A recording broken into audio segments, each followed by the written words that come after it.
ونعوذ بالله من شرور أنفسنا ومن سيئات أعمالنا من يهده الله فلا مضل له ومن يضلل فلا هادي له وأشهد أن لا إله إلا الله وحده لا شريك له وأشهد أن محمدا عبده ورسوله أما بعد فإن خير الحديث كتاب الله وخير الهدي هدي محمد صلى الله عليه وسلم وشر الأمور محدثاتها وكل محدثة بدعة وكل بدعة ضلالة وكل ضلالة في النار আজকে এই মহতী মজলিসে যারা উপস্থিত হয়েছেন সবাইকে মোবারকবাদ জানাচ্ছি।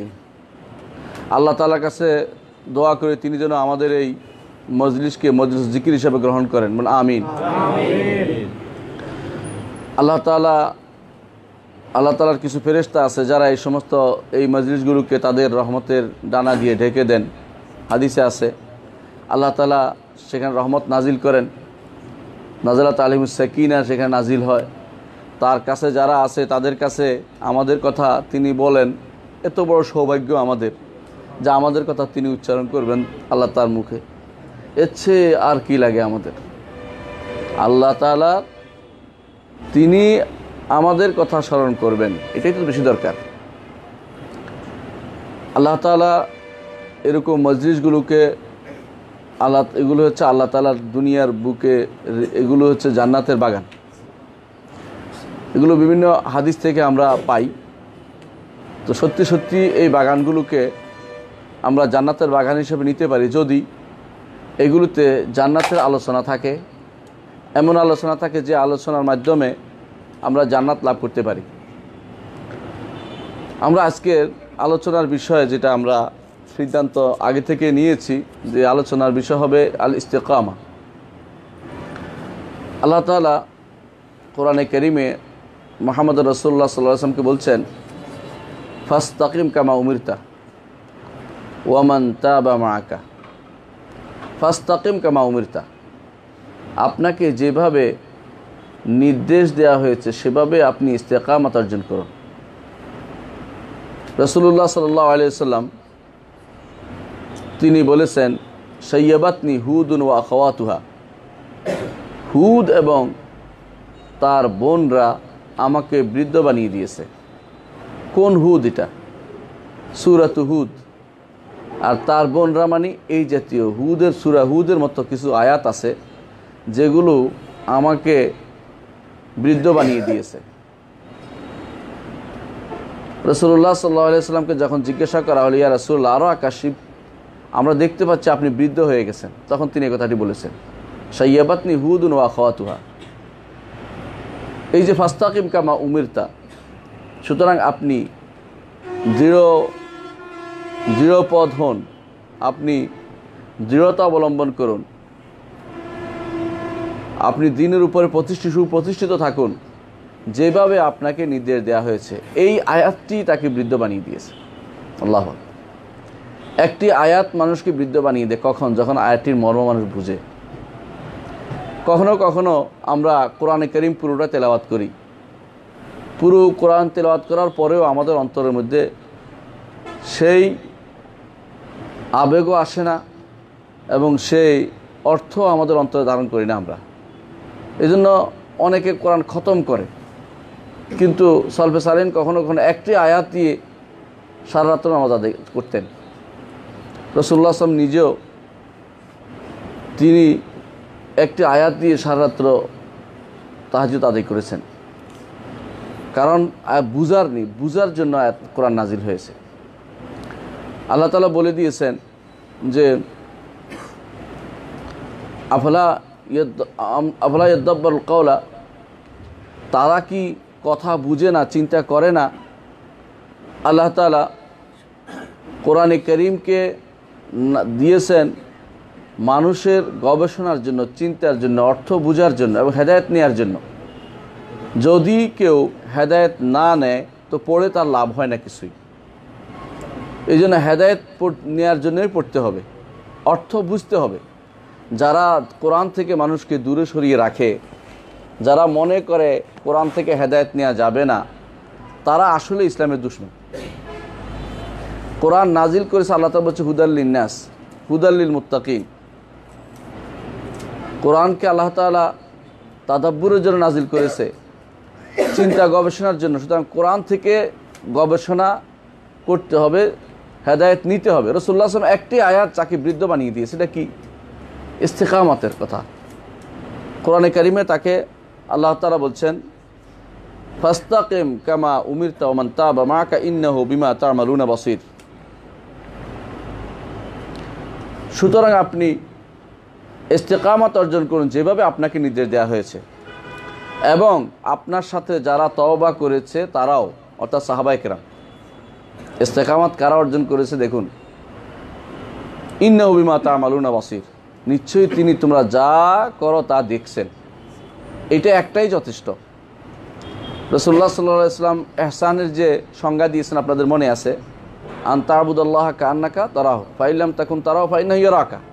তিনি দেখছেন আমাদের কর্মকাণ্ড, তার অগোচরে কোনো কিছুই সংগঠিত হয় না, তিনি সবই দেখছেন। এর অর্থ হচ্ছে যে আমরা ইস্তিকামত অর্জন করছি কিনা তিনি সবই জানতে পারছেন। অন্য আয়াতে আল্লাহ তাআলা বলছেন, ফালিযালিকা ফাদউ ওয়াস্তাকিম কামা উমিরতা ওয়া লা তাত্তাবি আহওয়াআহুম। সুতরাং ফালিযালিকা, এই জন্য, ফাদউ আপনি আহ্বান করুন, ওয়াস্তাকিম কামা উমিরতা, আর যেভাবে নির্দেশ দেওয়া হয় সেভাবে আপনি দ্বীনের উপরে সুপ্রতিষ্ঠিত থাকুন। ওয়া লা তাত্তাবি আহওয়াআহুম, আপনি কারো প্রবৃত্তির অনুসরণ করবেন না।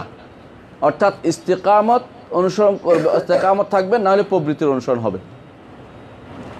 হয় আপনি দ্বীনের উপর দৃঢ় থাকবেন, না হলে আপনি প্রবৃত্তির অনুসরণ করবেন। দুইটা, একটা বিপরীত, হয় এইটা হবে না ওইটা হবে। ওয়াকুল আমানতু বিমা আনজালাল্লাহু মিন কিতাব, ইস্তিকামত অর্জনের একটি ধারা বর্ণনা করা হচ্ছে যে আপনি বলুন, আমানতু বিমা আনজালাল্লাহু মিন কিতাব, আল্লাহ কিতাবে যা নাজিল করেছে সব কিছুর উপর আমি ঈমান আনছি। ওয়া উমিরতু লিআদিলা বাইনাকুম, আমি তোমাদের মধ্যে ইনসাফ করার নির্দেশ দেওয়া হয়েছে। এর অর্থ ইস্তিকামত হচ্ছে আল আদল, যথাযথ মধ্যম পন্থা। ইস্তিকামত অর্থই হচ্ছে মধ্যম পন্থা অবলম্বন। আল্লাহ এবং তার রসুল যে পথ দেখিয়ে দিয়েছেন সেটা হচ্ছে মধ্যম পন্থা। আল্লাহ বলেও দিয়েছেন, ওয়া কাযালিকা জাআলনাকুম উম্মাতান ওয়াসাতাল লিতাকুনু শুহাদা আলান নাস। এই উম্মতকে আল্লাহ তাআলা করেছেন মধ্যমপন্থী উম্মত। বাড়াবাড়ি এবং ছাড়াছাড়ি এতে নেই, বাড়াবাড়ি করার কিছু নেই, ছাড়াছাড়ি করারও কিছু নেই, মধ্যম পন্থা অবলম্বন করতে হবে। এটা হচ্ছে ইস্তিকামত। রাসূলুল্লাহ সাল্লাল্লাহু আলাইহি ইসলামের দরবারে তিনজন আসলো, এসে তারা খোঁজ খবর নিল যে রসুল কী করেন, কি সালাত আদায় করেন। তিনজনে কিন্তু খুব বাড়াবাড়ি করলো, আপনার সেই ইচ্ছা জানা আছে। একজন বলল যে যখন শুনলো যে রাসূলুল্লাহ সাল্লাল্লাহু আলাইহি ওয়াসাল্লাম ঘুমান, তিনি আবার রাত্রে ইবাদত করেন, রোজা ভাঙেন, আবার রোজা রাখেন, তা একজন বলল যে আমি বিয়েই করব না। আরেকজন বলল আমি সারা রাত্রি ইবাদত করব। আরেকজন বলল সারা বছর রোজা রাখবো। রাসূলুল্লাহ সাল্লাল্লাহু আলাইহি ওয়াসাল্লাম বললেন যে এগুলি সবই আমি করেছি, আমি ঘুমাই, আমি রাত্রি ইবাদত করি, আমি রোজা রাখি, রোজা ভাঙি, আমি বিয়েও করেছি। ফামান রাগিবা আন সুন্নতি ফালাইসা মিন্নি, যে আমার সুন্নত থেকে, আমার পথ থেকে ভিন্ন পথে পরিচালিত হবে সে আমার উম্মত অন্তর্ভুক্ত হতে পারবে না। তাহলে ইস্তিকামত অর্থই হচ্ছে যথাযথ সুদৃঢ় পথটি অবলম্বন করা, যেই পথটিতে রাসূলুল্লাহ সাল্লাল্লাহু আলাইহি ওয়াসাল্লামকে চলার জন্য আল্লাহ নির্দেশ দিয়েছেন। এটাই হচ্ছে ফাস্তাকিম কামা উমিরতা, রাসূলকে সেটা নির্দেশ দিয়েছেন। আর আমাদেরকে বলতে আমানতু বিমা আনজালাল্লাহু মিন কিতাবিন, আল্লাহ যে কিতাব নাজিল করেছে তার উপরে আমরা ঈমান এনেছি। ওয়া উমিরতু লিআদিলা বাইনাকুম আল্লাহু রাব্বুনা ওয়া রাব্বুকুম, আল্লাহ আমাদের রব এবং তোমাদের রব। লানা আমালুনা ওয়া আমালুকুম, আমাদের জন্য আমাদের আমল, তোমাদের জন্য তোমাদের আমল। লা হুজ্জাতা বাইনানা ওয়া বাইনাকুম, আমাদের মধ্যে তোমাদের মধ্যে কোনো হুজ্জত, দলিল, প্রমাণাদি সাব্যস্ত করার কিছু নেই। ঈমানদার কাফের আলাদা হয়ে যাবে। আল্লাহু ইয়াজমাউ বাইনানা ওয়া বাইনাকুম, আল্লাহ আমাদের তোমাদের মধ্যে আমাদেরকে একসাথ করবে। ওয়া ইলাইহিল মাসির, তার কাছে ফিরে যেতে হবে। অন্য আয়াতে আল্লাহ তাআলা বলছেন, কাদ উজিবাত দাওয়াতুকুমা ফাস্তাকিমা ওয়া লা তাত্তাবি'আনি সাবিলাল্লাযিনা লা ইয়ালামুন। দোয়া করছে কে? মূসা এবং হারুন, দুজনে দোয়া করতেছেন, আল্লাহ রব্বা নাতমিস আলা আমওয়ালিহিম ওয়াশদুদ আলা কুলুবিহিম ফালা ইউমিনু হাত্তা ইয়ারাউল আযাবাল আলিম। যখন দেখলো যে ফেরাউন গোষ্ঠী ঈমান আনছে না, তখন মুসা আলাইহিস সালাম তাদের উপর বদদোয়া করলেন যে রব্বানা ইন্নাকা আতাইতা ফিরআউনা ওয়া মালাআহু যিনাতান ওয়া আমওয়ালান ফিল হায়াতিদ দুনিয়া রব্বানা তমিস আলা আমওয়ালিহিম ওয়াশদুদ আলা কুলুবিহিম ফালা ইউমিনু হাত্তা ইয়ারাউল আযাবাল আলিম। আল্লাহ, আপনি অনেক সম্পদ দিয়েছেন, এই জন্য আমাদের দিকে তাকায় না। তারা অর্থ যাদের আছে তারা সাধারণত সাধারণ মানুষের দিকে তাকাতে চায় না। এই জন্য আল্লাহ তাআলা তার নবী যখন বদদোয়া করলেন, এটা আল্লাহ তাআলা কি বললেন? কাদ উজিবাত দাওয়াতুকুমা, দোয়া কবুল হয়ে গেছে কিন্তু। ফাস্তাকিমা, সুতরাং ফাস্তাকিমা, তোমরা অটল থাকো। দোয়া ফলপ্রসূ হওয়ার জন্য তোমাদের অটল থাকা জরুরি, তোমরা দ্বীনের উপর অটল থাকা জরুরি। বনী ইসরাইল দ্বীনের উপর অটল থাকতো না, কিছুক্ষণ পরপরই তারা নতুন করে একটা পথ আবিষ্কার করত। বনী ইসরাইলের একটা বদঅভ্যাস ছিল, কখনো দ্বীনের উপর অটল থাকতে পারতো না। যখনই মুসা আলাইহিস সালাম আসলেন কিতাবের জন্য, যাইয়া দেখে যে ওরা মূর্তি পূজা আরম্ভ করে দিয়েছে, গরু পূজা আরম্ভ করে দিয়েছে। যখনই তারা রাস্তা পার হইলো তখন দেখলো যে এরা এখানে তারা গরুর পূজা করতেছে। বললো কি, এই যে আল্লাহ না ইলাহান কামা লাহুম আলিহা, এদের যেমন একটা আছে আমাদের এরকম একটা মূর্তির ব্যবস্থা করে দাও।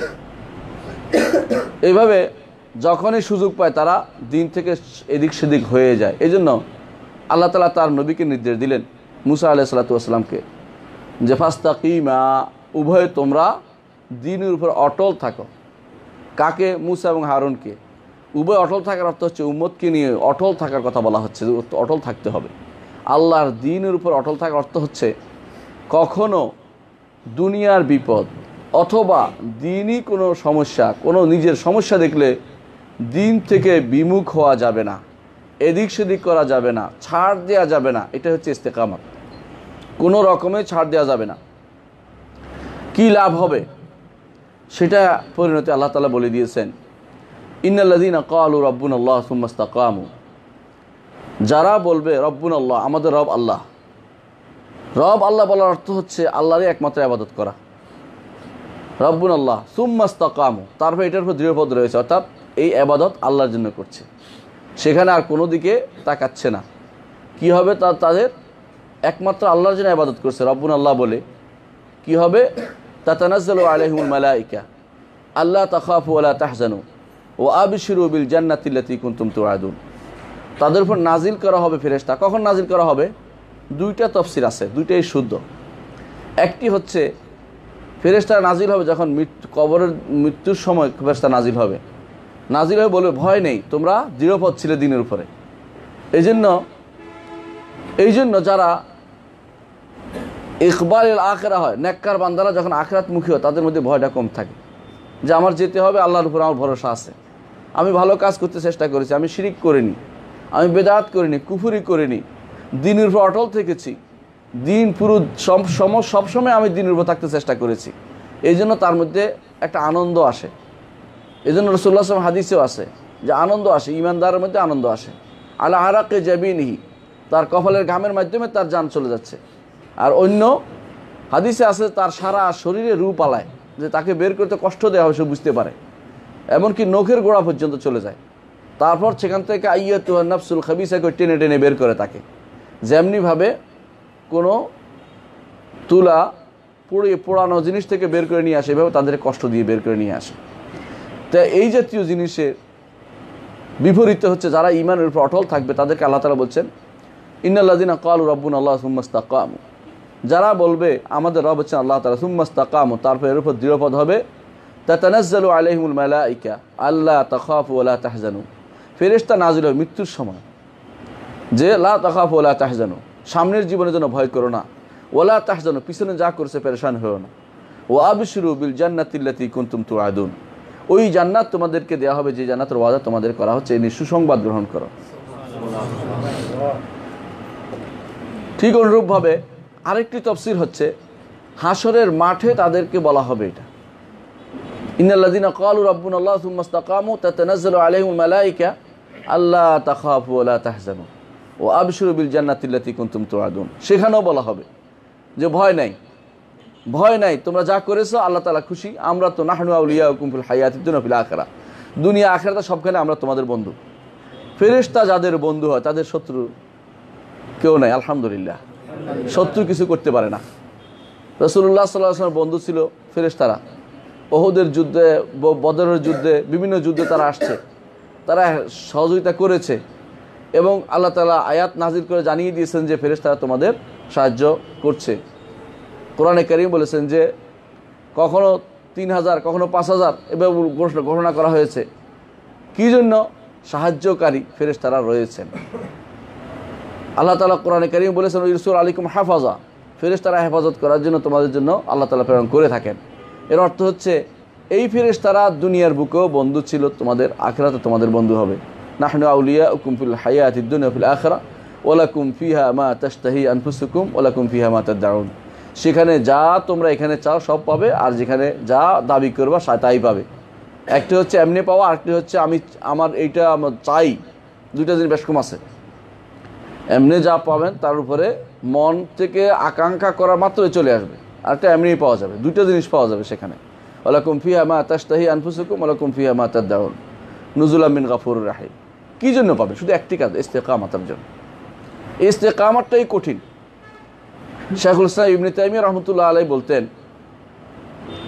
যে সবচেয়ে বড় কারামত হচ্ছে আল ইস্তেকামা। সবচেয়ে বড় কারামত হচ্ছে আল ইস্তেকামা। দ্বীনের উপর অটল থাকা হচ্ছে সবচেয়ে বড় কারামত। মানুষ কারামত খুঁজতেছে, কারামত দিয়ে তো মানুষ বিভ্রান্ত হয়। বহু কারামত দিয়ে মানুষ বিভ্রান্ত হয়ে যাচ্ছে। কারামত দেখিয়ে নিজে মনে করতেছে যে অনেক কিছু বুঝি হয়ে গেছে, তারপর সে পথভ্রষ্ট হয়ে যায়। আল্লাহ তাআলা কোরআনে কারীমে এইরকম একজনের নাম উল্লেখ করেছেন। আপনারা কি বলতে পারবেন কে? বালাম বাউরা আহসানতু, তার কথা উল্লেখ করেছেন আল্লাহ তাআলা। ওয়াতলু আলাইহিম নাবা আল্লাযী আতাইনাহু আয়াতিনা ফানসালাখা মিনহা ফাআতবাআহু আশ-শাইতানু ফাকানা মিনাল গাওয়িন ওয়ালাউ শি'না লারাফা'নাহু বিহা ওয়ালাকিন্নাহু আখলাদা ইলাল আরদ ফাত্তাবা'a হাওয়াহু। তাকে আল্লাহ তাআলা অনেক কিছু দিয়েছেন, কিন্তু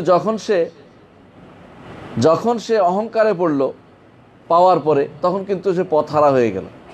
লাভ হয় নাই, তার কারামত তার কোনো কাজে আসে নাই, কারামতগুলি নষ্ট হয়ে গেল। তাহলে বোঝা গেল যে কারামত আগে যা দিয়েছিল এগুলি শেষ পর্যন্ত থাকাটাই হচ্ছে একজন ইমানদারের বড় প্রাপ্তি। শেষ পর্যন্ত থাকা, সেটা কি? ইস্তেকামত। ইমাম আহমদ ইবনে হাম্বল রাহিমাহুল্লাহকে জিজ্ঞাসা করা হয়েছিল একজন মানুষ কখন নিরাপদ হতে পারে যে আমার আলহামদুলিল্লাহ আর কোনো ভয় নেই। তিনি বলেছেন যখন জান্নাতে এক পা দিবে, অর্থাৎ এর আগ পর্যন্ত তাকে ইবাদত করেই যেতে হবে। এই জন্য আল্লাহ তাআলা বলছেন ওয়া'বুদ রাব্বাকা হাত্তা ইয়াতিয়াকাল ইয়াকিন, যখন মৃত্যু না আসা পর্যন্ত তোমাকে ইবাদত করেই যেতে হবে। সুতরাং এই ইস্তেকামত, দৃঢ়পদ থাকা, কোনোভাবেই যেন আমাকে এদিক সেদিক করতে না পারে, এই ব্যাপারে সবাই সবসময় সোচ্চার থাকতে হবে, প্রচেষ্টা চালাতে হবে যে আমি যেন কখনো আল্লাহর দ্বীন থেকে এদিক সেদিক না করি, যেটা জেনেছি এটার উপর আমল করি। কোরআনে কারীমে আল্লাহ তাআলা উন্নত বলছেন ইন্নাল্লাযীনা ক্বালু রাব্বুনাল্লাহ সুম্মা ইসতাকামু ফালা খাউফুন আলাইহিম ওয়া লা হুম ইয়াহজানুন। আগের আয়াতে আর এই আয়াতের মধ্যে পার্থক্য হচ্ছে, আগের আয়াতে বলছে ফেরেশতারা নাজিল, এখানে বলছে তা আল্লাহ সরাসরি ঘোষণা করছেন। ফেরেশতারা না, আমি বলছি, আল্লাহ নিজে বলছেন লা খাউফুন আলাইহিম ওয়া লা হুম ইয়াহজানুন, যে তাদের কোনো ভয় নাই, তাদের কোনো পেরেশান হওয়ার কিছু নাই। এইটাই তো সবচেয়ে বড় জিনিস দুনিয়াতে। আপনাকে যখন বলা হবে যে কোনো ভয় নাই, নির্ভয়ে থাকো, আপনি শান্তিতে ঘুমাতে পারবেন। আর যদি এটা না হয় আপনি তো ঘুমাইতেও পারবেন না। রাতের বেলা যখন মনে হবে, একান্তে যখন থাকেন, যে আমাকে তো কবরে নিয়ে যাচ্ছে, আমি এখন কি করব, আমার হয়তো কবরে যাওয়ার টাইম হয়ে গেছে, তখন আপনার মনে হবে যে হায় রে, কেউ কিন্তু থাকবে না, আপনার রেখে চলে আসবে। ওই সময় আপনার একমাত্র আল্লাহ রাব্বুল ইজ্জত ছাড়া কেউ কিছু করতে পারবে না। তিনি আপনার হেফাজত করতে পারবে। যত মানুষ বলে যে আমরা এই করবো, মিথ্যা কথা বলে, কেউ কিছু করতে পারবে না। কোনো তথাকথিত অলি, তথাকথিত কেউ আপনার কোনো উপকার করতে পারবে না। একমাত্র রব্বুল ইজ্জত, তিনি যদি চান আপনার হেফাজত করতে, আপনারে কেউ কোনো বিভ্রান্ত করতে পারবে না। প্রশ্নের উত্তর কে দিবে? আপনি দিবেন। যদি আল্লাহর রহমত না হয়, আপনি কিন্তু প্রশ্নের উত্তর দিতে পারবেন না। সেটা ইস্তেকামতের ফল হবে। সেটা আপনি যখন দুনিয়াতে ইস্তেকামত থাকবেন, তখন আপনি সেটার উত্তর দিতে পারবেন। এই জন্য আল্লাহ তাআলা কোরআনে কারীম বলেছেন যে ইউসাব্বিতুল্লাহুল্লাযীনা আমানু বিল কাউলি সাবিতি ফিল হায়াতিদ দুনিয়া ওয়া ফিল আখিরাহ। সাবিত কদম রাখবেন আল্লাহ তাআলা, দৃঢ়পদ রাখবেন আল্লাহ তাআলা। যারা ঈমান এনেছে, ইসাবিতুল্লাহুল্লাযিনা আমানু ওয়া আমিলুস, যারা ঈমান এনেছে বিল কাউলিস সাবিতি, দৃঢ় কালেমা দিয়ে দুনিয়ার বুকেও তাদেরকে দৃঢ় রাখছে, আর মৃত্যুর পরেও তাদেরকে দৃঢ় রাখবে। মৃত্যুর পর দৃঢ় রাখার তাফসীর করেছে আলেমরা, সেটা হচ্ছে তারা প্রশ্নের উত্তর দিতে সক্ষম হবে।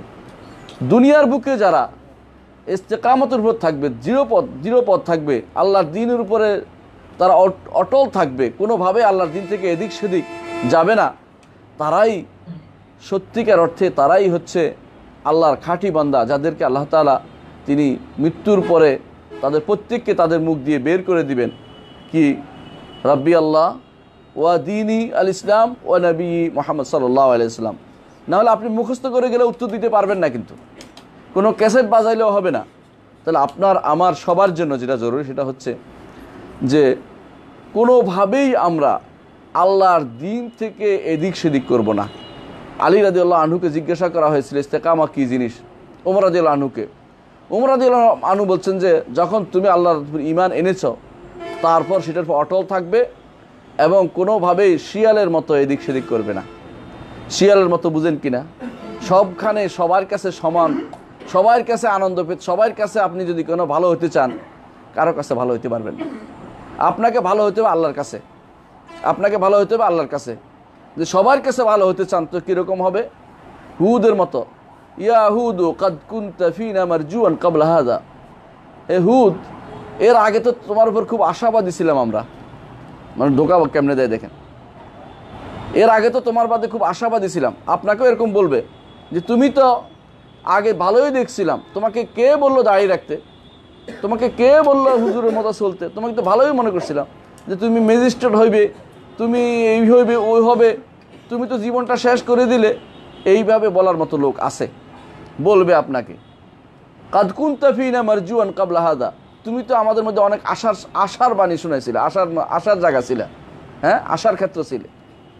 আতানহানা আন্নারবুদা মা ইয়াফআলু ফি আন্নারবুদা মা ইয়াবুদু আবাউনা আও আন্নাফআলা ফি আমওয়ালিনা মা লা শা, তুমি কি নিষেধ করবে, মানে আগে পাম দিয়ে নিছে, বুঝেন না, বলছে কি, বলছে তুমি তো অনেক ভালো মানুষ, আমরা আল্লাহ ছাড়া আরও যাদের আবাদ করি এগুলি আবাদ করে তুমি নিষেধ করবে, আর আমরা আমাদের সম্পদের মধ্যে এদিক সেদিক করি এগুলি নিষেধ করবে, তুমি তো অনেক ভালো মানুষ, এগুলি আলোচনা করো না, তোমার কাজ নিয়ে তুমি থাকো। বুঝতে পারছেন না, এইটাই হচ্ছে ওদের কাছে ইস্তেকামত। কাদের আগেকার সমস্ত উম্মতের এটাই ছিল অভ্যাস।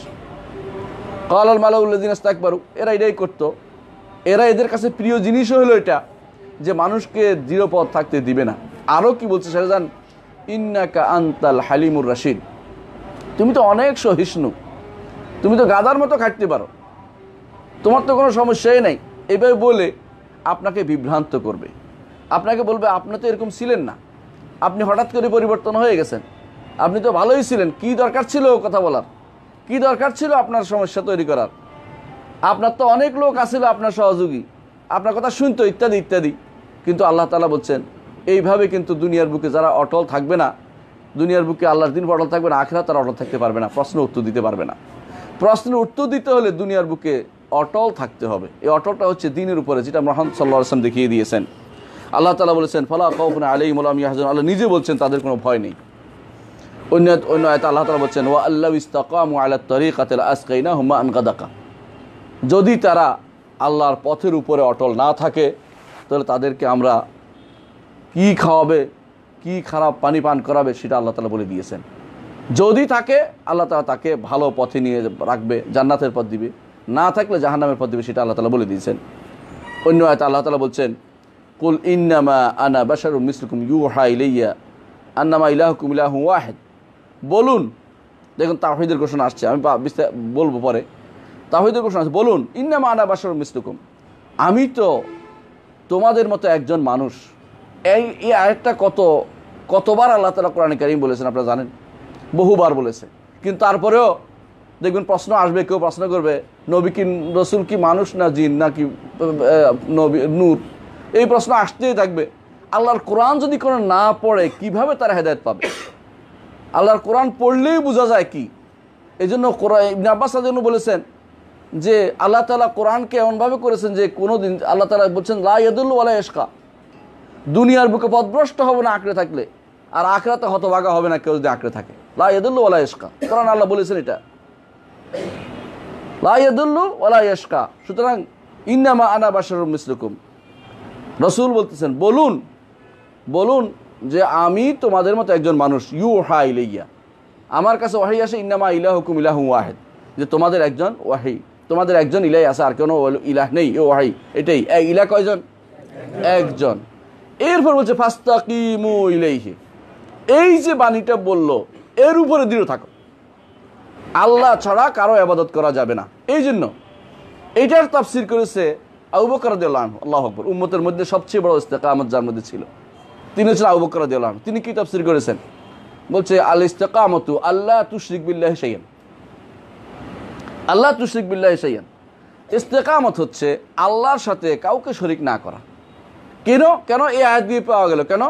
ইন্নামা ইলাহুকুম ইলাহুন ওয়াহিদ ফাস্তাকিমু ইলাইহি, যেহেতু এক আল্লাহর উপর শুধুমাত্র বিশ্বাসী, তোমরা এক আল্লাহরই ইবাদত করো, আর কারো ইবাদত করো না। সুতরাং এর উপরে দৃঢ় অটল থাকো, এর উপরে দৃঢ় থাকো, কখনো তোমাদের দ্বারা যেন শিরিক না হয়, এটা আগে ঠিক করো। সমস্ত কি কি জিনিস করতে হবে না হবে, কি কি জিনিস বর্জন করতে হবে না হবে, এটা আমরা আলোচনা করবো। তার আগে বলছি যে সব কিছুর উপর হচ্ছে শিরিক ত্যাগ করতে হবে, নইলে আপনার তাওহীদে কোনো কাজ আসবে না। আপনি যদি কোনো আল্লাহরও ইবাদত করেন, অন্য কারো ইবাদত করেন, আপনার আল্লাহর ইবাদতটা গ্রহণযোগ্য হয়নি, অন্যের ইবাদতটা হয়ে গেছে। অন্যেরটা হয়ে যাবে, কিন্তু আল্লাহর ইবাদত গ্রহণযোগ্য হয়নি। ফাস্তাকিমু ইলাইহি ওয়াস্তাগফিরুহু, আর আল্লাহর কাছে ইস্তেগফার করো, ক্ষমা চাও। তাহলে ক্ষমা চাওয়াটা আপনার ইস্তেকামতের একটা বড় মাধ্যম। ক্ষমা না চাইলে আল্লাহর দ্বীনের উপর থাকতে পারবেন না।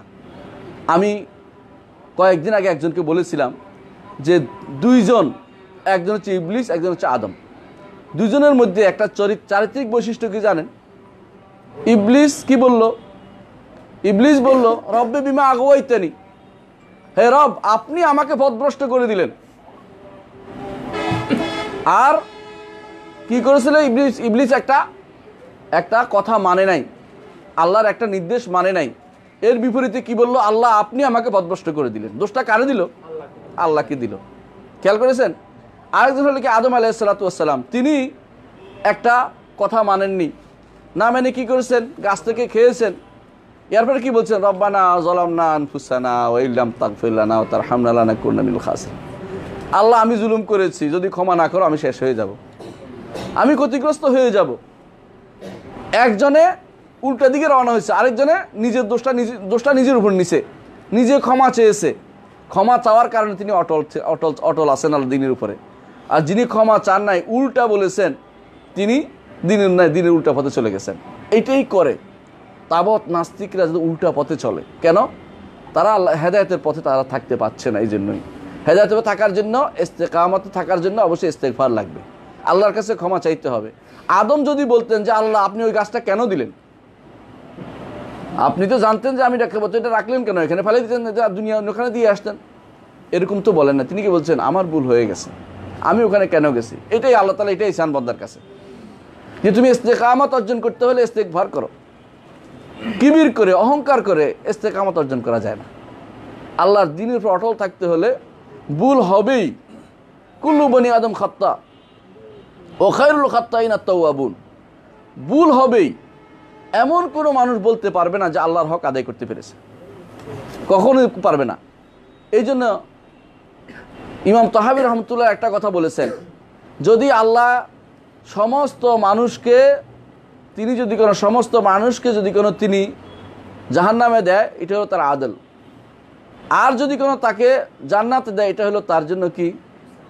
ইহসান, দয়া, ফদলাম মিনহু, তার ফদল। আর যদি তিনি জাহান্নামে দেন, সেটা হয়ে যাবে তার আদল। কেন আদল জানেন? কোনো মানুষ আল্লাহর নেয়ামতের যথাযথ হক আদায় করতে পারবে না, এবং তার একটা চোখের নেয়ামতের হক আদায় করতে পারবে না। চোখে যত নেয়ামত দেখছে এটা আর সব বাদ দিলে। তাহলে একটা মানুষ যেহেতু তার হকের মধ্যে আদায় করতে কসুর করেছে, জাহান্নাম দিলে তা আল্লাহর কোনো দোষ কেউ খুঁজে বের করতে পারবে না। এটাই হলো এটার অর্থ। আদল এবং রহমতের মধ্যে আমরা বিচরণ করতেছি, আদল এবং রহমতের মধ্যে। সুতরাং আল্লাহ তাআলার দ্বীনের উপর অটল থাকতে হলে ইস্তেগফার লাগবেই। এই জন্য রাসূলুল্লাহ সাল্লাল্লাহু আলাইহি ওয়াসাল্লাম সালাত আদায় করেই ফিরে কি বলতেন? আস্তাগফিরুল্লাহ আস্তাগফিরুল্লাহ আস্তাগফিরুল্লাহ। অথচ তিনি খারাপ কাম করেন নাই, কি করছেন? আল্লাহর ইবাদত করেছেন, সিজদা করেছেন, রুকু করেছেন। সবচেয়ে বড় ইবাদত যেটা সালাতটা, এবং সবচেয়ে বেশি বিনয় সিজদার মধ্যে। এর চেয়ে বিনা আর কিছু হতে পারে না। যেন বলছে আল্লাহ যদি আরও নিচে যাওয়ার থাকতো আমি আরও নিচে মাথা আরও নিচে নিতাম, কিন্তু যাওয়ার জায়গা নেই আমার আর। তারপরেও সালাতের পরে কি বলছেন? আস্তাগফিরুল্লাহ আস্তাগফিরুল্লাহ আস্তাগফিরুল্লাহ মা আবাদনাকা হাক্কা ইবাদাতিকা। এটাই তো অর্থ। ক্ষমা প্রার্থনা করছে, আল্লাহ তোমার ইবাদত যতটুকু করা দরকার অতটুকু আমি করতে পারিনি, যতটুকু তোমার ইবাদত করা দরকার অতটুকু তোমার ইবাদত আমি করতে পারিনি, তোমার ইবাদত আমি বুঝতেই পারিনি। এই যে ইবাদত বুঝার মতো যে নেয়ামত, সেটাও তো আল্লাহ তাআলাই দিয়েছেন, তাই না? এই জন্য যখন একজনকে বলা হয়েছিল যে কিভাবে আমি আল্লাহর ইবাদত করব, আল্লাহর ইবাদতের শুকরিয়া আদায় করবো, আশ-শুকরু মিন নি'মাতিহি, শুকরিয়া তো তার নেয়ামত, আদায় করতে পারাটা, আল্লাহর শুকরিয়া আদায় করতে পারাটা তো আল্লাহর একটা নেয়ামত। সুতরাং আল্লাহ তাআলা তার নবীকে বলতেছেন যে ওয়াস্তাগফিরুহু, তার কাছে ক্ষমা প্রার্থনা করো, ওয়া ওয়াইলুল লিল মুশরিকিন, মুশরিকদের জন্য ধ্বংস রয়েছে। কারণ ক্ষমা প্রার্থী হয় না, তারা আল্লাহর কাছে ক্ষমা প্রার্থনা, তারা ইস্তেকামত নাই তাদের, এবং তাদের আল্লাহর কাছে ক্ষমা প্রার্থনা করে না। কোরআনে কারীম আল্লাহ তাআলা অন্য আয়াতে বলেছেন ইন্না হাযাল কুরআন ইয়াহদি লিল্লাতী হিয়া আকওয়াম। লিল্লাতী বলা হয়েছে, খেয়াল করছেন? এই কোরআন হেদায়েত দেয় লিল্লাতী হিয়া আকওয়াম। মহিলা আসলো কোথেকে এখানে? লিল্লাতীটা আপনারা যারা আরবি জানেন বুঝবেন। এমন নফসগুলোকে যেগুলো ইস্তেকামত আছে এগুলো হেদায়েত দেয়, সব নফসের হেদায়েত দেয় না কোরআন। ইস্তেকামত যেটা সোজা আছে সেটাকে হেদায়েত দেয়, যেটা নেয়ার মতো যার সামর্থ্য আছে, নেয়ার মতো যার মধ্যে প্রবণতা আছে, তাকে হেদায়েতটা সে দিবে, তাকে সে হেদায়েত দিবে। এই জন্য সবাই সেখান থেকে হেদায়েত নিতে পারে না, সবাই এ থেকে হেদায়েত নিতে পারে না। হেদায়েত নেওয়ার জন্য মন মানসিকতা থাকলে সেখানে আল্লাহ তাআলা সেখানে তার হেদায়েতের ব্যবস্থাপনা করে দেন। কোরআনে কারীম আল্লাহ তাআলা অন্যত্র বলেছেন যে এই কোরআন তা থেকে শুধুমাত্র তারাই হেদায়েত নিতে পারে, লা ইয়ামাসসুহু ইল্লাল মুতাহহারুন। কি অর্থ করেন আপনারা? পবিত্র না হলে কোরআন শরীফ ছোঁয়া যাবে না। এটা কিন্তু আরেক অর্থ আছে এবং সালবে সালিনের সহি তাফসীর, সেটা হচ্ছে যার অন্তর পবিত্র সেই শুধু কোরআন থেকে হেদায়েত নিতে পারে, অন্যরা নিতে পারে না। এটার বিশুদ্ধ তাফসীর এটা, এবং এই তাফসীরটা বিশুদ্ধ। বোঝা গেছে যে আপনার অন্তরটাকে পবিত্র না করলে আপনি নিতে পারছেন না, কোরআন থেকে আপনি নিতে পারবেন না। এই জন্য আপনার অন্তরটা পবিত্র করলে, সোজা করলে, মধ্যপন্থায় রাখলে, বাড়াবাড়ি এবং ছাড়াছাড়ির মাঝখানে না রাখলে, আপনি কোনো সঠিকভাবে চিন্তা করে আমি একটু চিন্তা করি হেদায়েত পাবে সে। বহু মানুষ কোরআনে কারীম তেলাওয়াতের কারণে হেদায়েত পাইছে। আমার ওস্তাদ রিয়াদ মুসা মালিবারি রাহিমাহুল্লাহ, তিনি মারা গেছেন কিছুদিন আগে, তাকে জিজ্ঞাসা করেছিলেন আপনার হাতে হাজার হাজার হিন্দু মুসলিম হয়েছে, আপনি বলেন তো কোন জিনিসটা বেশি তাদেরকে দিনের দিকে নিয়ে আসছে? উনি বলছেন যে কিছুই না, ইয়াতলু আলাইহিম আয়াতি, আল্লাহর কোরআন তেলাওয়াত করেছি, শুধু আল্লাহর কোরআন তেলাওয়াত করেছি, বুঝেও নাই, না বুঝেও বলছে এটা তো সুন্দর লাগে। তারপর যখন বুঝিয়ে দিয়েছি তখন বলছে আমি ইসলাম গ্রহণ করবো। একটা না, গ্রামের পর গ্রাম ইসলাম গ্রহণ করেছে কোরআন তেলাওয়াতের মধ্যে। আল্লাহু আকবার। কি জন্য? কারণ পথটা সোজা ছিল, নেয়ার মতো ছিল। আগে থেকে বাঁকা করে রাখলে আপনি কোনোদিন সেখানে কিছু পাবেন না। রাসূলুল্লাহ সাল্লাল্লাহু আলাইহি ওয়াসাল্লাম বলেছেন ফিতনা মানুষের অন্তরে জমা হতে হতে এমন একটা অবস্থা তৈরি হয়, কাল উদি মাখজিয়ান, যেমন একটা পেয়ালা উল্টে রাখা হয়, যেখানে যত পানি রাখেন একটু পানিও থাকবে না, থাকবে একটু পানিও থাকবে না, কিন্তু এটা আপনার ঠিক মতো রাখলে কিন্তু কিছু না কিছু পড়বে। ফিতনা যখন মানুষের অন্তরে আসে তখন সেটা এমনভাবে আচ্ছাদিত হয় যেন একটা পেয়ালা উল্টে রেখে দেওয়া হয়েছে, এখানে এই জন্য কোনোদিন আর কিছু ঢুকে না। যে অন্তরকে করে নিয়েছে, ইবনুল কাইয়িম রাহমাতুল্লাহ আলাইহি বলতেন, যে ব্যক্তি তার অন্তরকে করে নিয়েছে স্পঞ্জের মতো, সেখানে ফিতনা শুধু পড়ে। আর যে ব্যক্তি গ্লাসের মতো করছে, সেখানে ফিতনা আর আওয়াজ করতে পারে না, ফিতনা চলে যায় বাড়ি খেয়ে, কারণ গ্লাসে কিছু থাকে না, স্বচ্ছই থাকে। আর যে স্পঞ্জের মতো করছে সেখানে যত সন্দেহ আসে কেবল ঢুকে, বের হয় না এগুলি আর। এই জন্য নাস্তিকদের সমস্যা সবচেয়ে বেশি, তারা কখনো মনটাই করে স্পঞ্জের মতো, যত প্রশ্ন আছে, যত সন্দেহ, সারাক্ষণ কেউ সন্দেহ খুঁজতে থাকে। সন্দেহ যে খুঁজবে সে হেদায়েত কীভাবে পাবে? হেদায়েত পাওয়ার জন্য ইন্না হাযাল কুরআনা ইয়াহদি লিল্লাতী হিয়া আকওয়াম ওয়া ইউবাশশিরুল মুমিনিনা আল্লাযীনা ইয়া'মালুনাস সালিহাত আন্না লাহুম আজরান কাবীরা। কোরআন ঈমানদারদের সুসংবাদ দেয় যে তাদের জন্য বড় পুরস্কার রয়েছে। কাদের? যাদের অন্তরটা স্বচ্ছ, সোজা, পরিষ্কার, যারা অটল রয়েছে তার দ্বীনের উপরে, তাদেরকে আল্লাহ তাআলা সুসংবাদ দিচ্ছেন। আল্লাহ তাআলা কোরআন কারীমের আয়াতে বলেছেন কাইফা ইয়াকুনুল মুশরিকিনা আহাদুন ইনদাল্লাহি ওয়া ইনদা রাসূলিহি ইল্লাল্লাযীনা আহাদতুম ইনদাল মাসজিদিল হারাম ফামাসতাকামু লাকুম ফাস্তাকিমু লাহুম ইন্নাল্লাহা ইউহিব্বুল মুত্তাকিন। কাফেরদের ব্যাপারে আল্লাহ তাআলা বলছেন তাদেরকে মসজিদে হারামের কাছে রাখার কোনো সুযোগ নেই। কারণ হচ্ছে তারা কখনো আল্লাহ এবং তার রাসূলের সাথে অঙ্গীকার কোনো রক্ষা করতো না। তাদের অন্তর সোজা না, অন্তর বাঁকা। যদি অন্তর সোজা হইতো তাহলে আমরা তাদের সাথে সোজা ব্যবহারটা করতাম, অন্তর বাঁকা। এরপর আল্লাহ তাআলা বলছেন ফামাস্তাকামু লাকুম ফাস্তাকিমু লাহুম, সোজা পথে থাকলে সোজা থাকো, বাঁকা পথে থাকলে সোজা করে তোমার লাভ হবে না। যে বাঁকা তাকে বাঁকা করে তাকে তার শায়েস্তা করতে হবে, অর্থাৎ তার জন্য যুদ্ধ, যারা কাফের। আর যারা সোজা পথে থাকে তাদের জন্য বিভিন্ন রকমের ফয়সালা রয়েছে ইসলামে, শুধু এক রকমের ফয়সালা নয়, বিভিন্ন ফয়সালা রয়েছে। কোরআনে কারীম আল্লাহ তাআলা বারবার বলেছেন ইন্নাকা আলা সিরাতিল মুস্তাকিম, বলছে কিনা রাসূলুল্লাহ সাল্লাল্লাহু আলাইহি ওয়াসাল্লামকে আলা সিরাতিল মুস্তাকিম। এই ইস্তেকামতের একটা অর্থই সিরাতুল মুস্তাকিম। রাসূলুল্লাহ সাল্লাল্লাহু আলাইহি ওয়াসাল্লাম লম্বা খত আঁকলেন, একটা টান দিলেন, তারপর বললেন এইটা হাযা সিরাতু রাব্বি সিরাতু রাব্বিকা মুস্তাকিমান, আমার রব্বের এই পথটি একেবারে সোজা। এই পথে যদি ইস্তেকামত সোজা থাকতে হয়, তুমি মাঝখানে থাকো, তাহলে কোনো দিন তুমি পথভ্রষ্ট হবে না।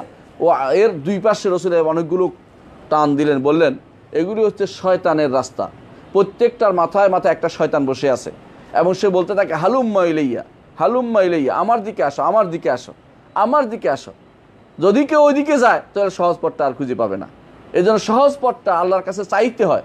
এই চাওয়াটাই প্রতি সালাতের মধ্যে আমরা করি। কি বলি? ইহদিনাস সিরাতাল মুস্তাকিম, আল্লাহ আমাকে সিরাতুল মুস্তাকিম দান করেন। কারণ যদি ক্ষণিকের জন্য আপনি সিরাতুল মুস্তাকিম থেকে দূরে সরে যান, তা আপনার আর কোনো উপায় নেই, আপনি অন্যদিকে চলে যাবেন। এই জন্য দোয়া করে মানুষ ইয়া হাইয়্যু ইয়া কাইয়্যুম বিরহমাতিকা আস্তাগীস আসলিহ লি শানি কুল্লা ওয়ালা তাকিলনি ইলা নাফসি তারফাতা আইন।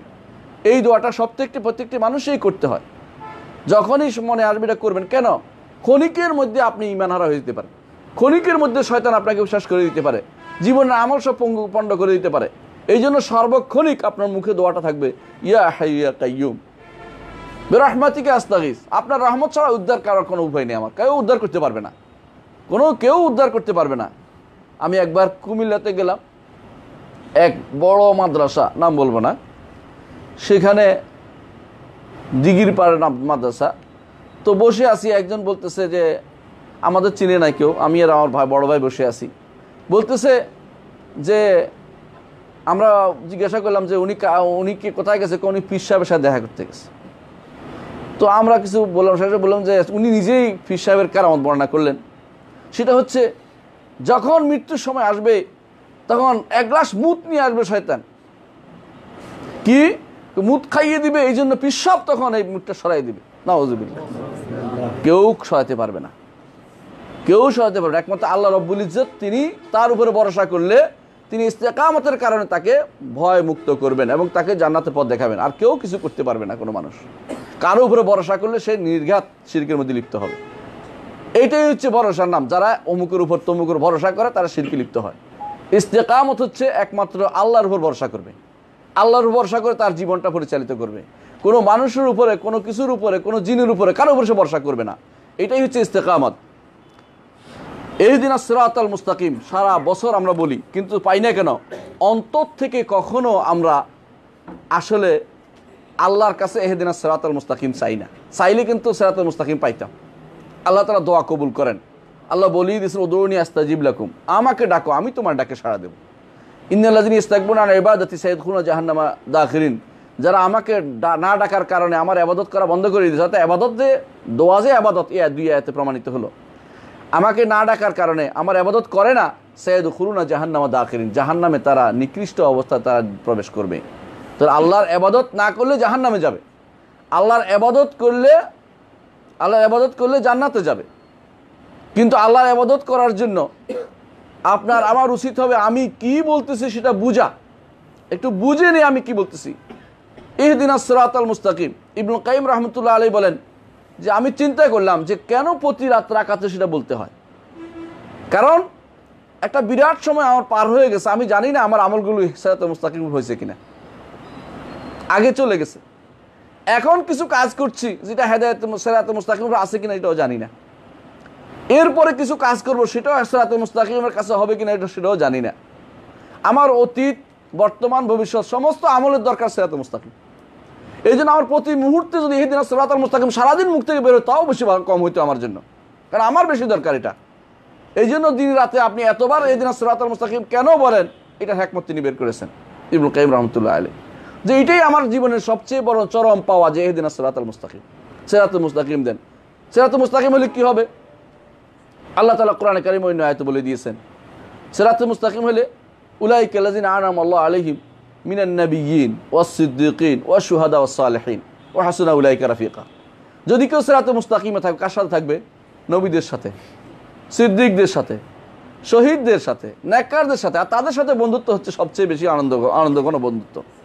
রাসূলুল্লাহ সাল্লাল্লাহু আলাইহি ওয়াসাল্লাম শেষ মুহূর্ত পর্যন্ত বলতেন, জীবনের শেষ মুহূর্তে, আল্লাহুম্মা মা ইলার রফিকিল আলা, ইলার রফিকিল আলা, অর্থাৎ উপরে বন্ধু যারা তার সাথে মিলিত হয়েছে, আল্লাহর সাথে যেতে চান, আল্লাহর সান্নিধ্যে যেতে চান, আল্লাহর সান্নিধ্যে যেতে চান তিনি। এবং যারা নেককার তাদের সাথে তিনি থাকতে চান, নবী, সিদ্দিক, সালেহ, তাদের সাথে। রাসূলুল্লাহ সাল্লাল্লাহু আলাইহি ওয়াসাল্লাম এই দোয়াই করতেন। আমাদের সেরকম দোয়া করা দরকার, সেরকম দোয়া করা। ইহদিনাস সিরাতাল মুস্তাকিম সিরাতাল্লাযিনা আনআমতা আলাইহিম মিনান নাবিয়্যিন ওয়াস সিদ্দীকিন ওয়াশ শুহাদা ওয়াস সালিহিন। এই জন্য সিরাতুল মুস্তাকিম, ইস্তেকামত যেটা, সিরাত তো অনেক আছে, কিন্তু সিরাত সোজা যেটা, ওইটা নিতে হবে। বাঁকা পথে গেলে কখন আপনি সোজা পথটা আর পাবেন না। আর বাঁকা পথ কখন খুঁজে জানেন মানুষ? সোজা পথ খুঁজতে হলে কি করতে হবে? সোজা পথ খুঁজতে হলে সোজা পথ যেটা দেখা সেটা নিতে হবে।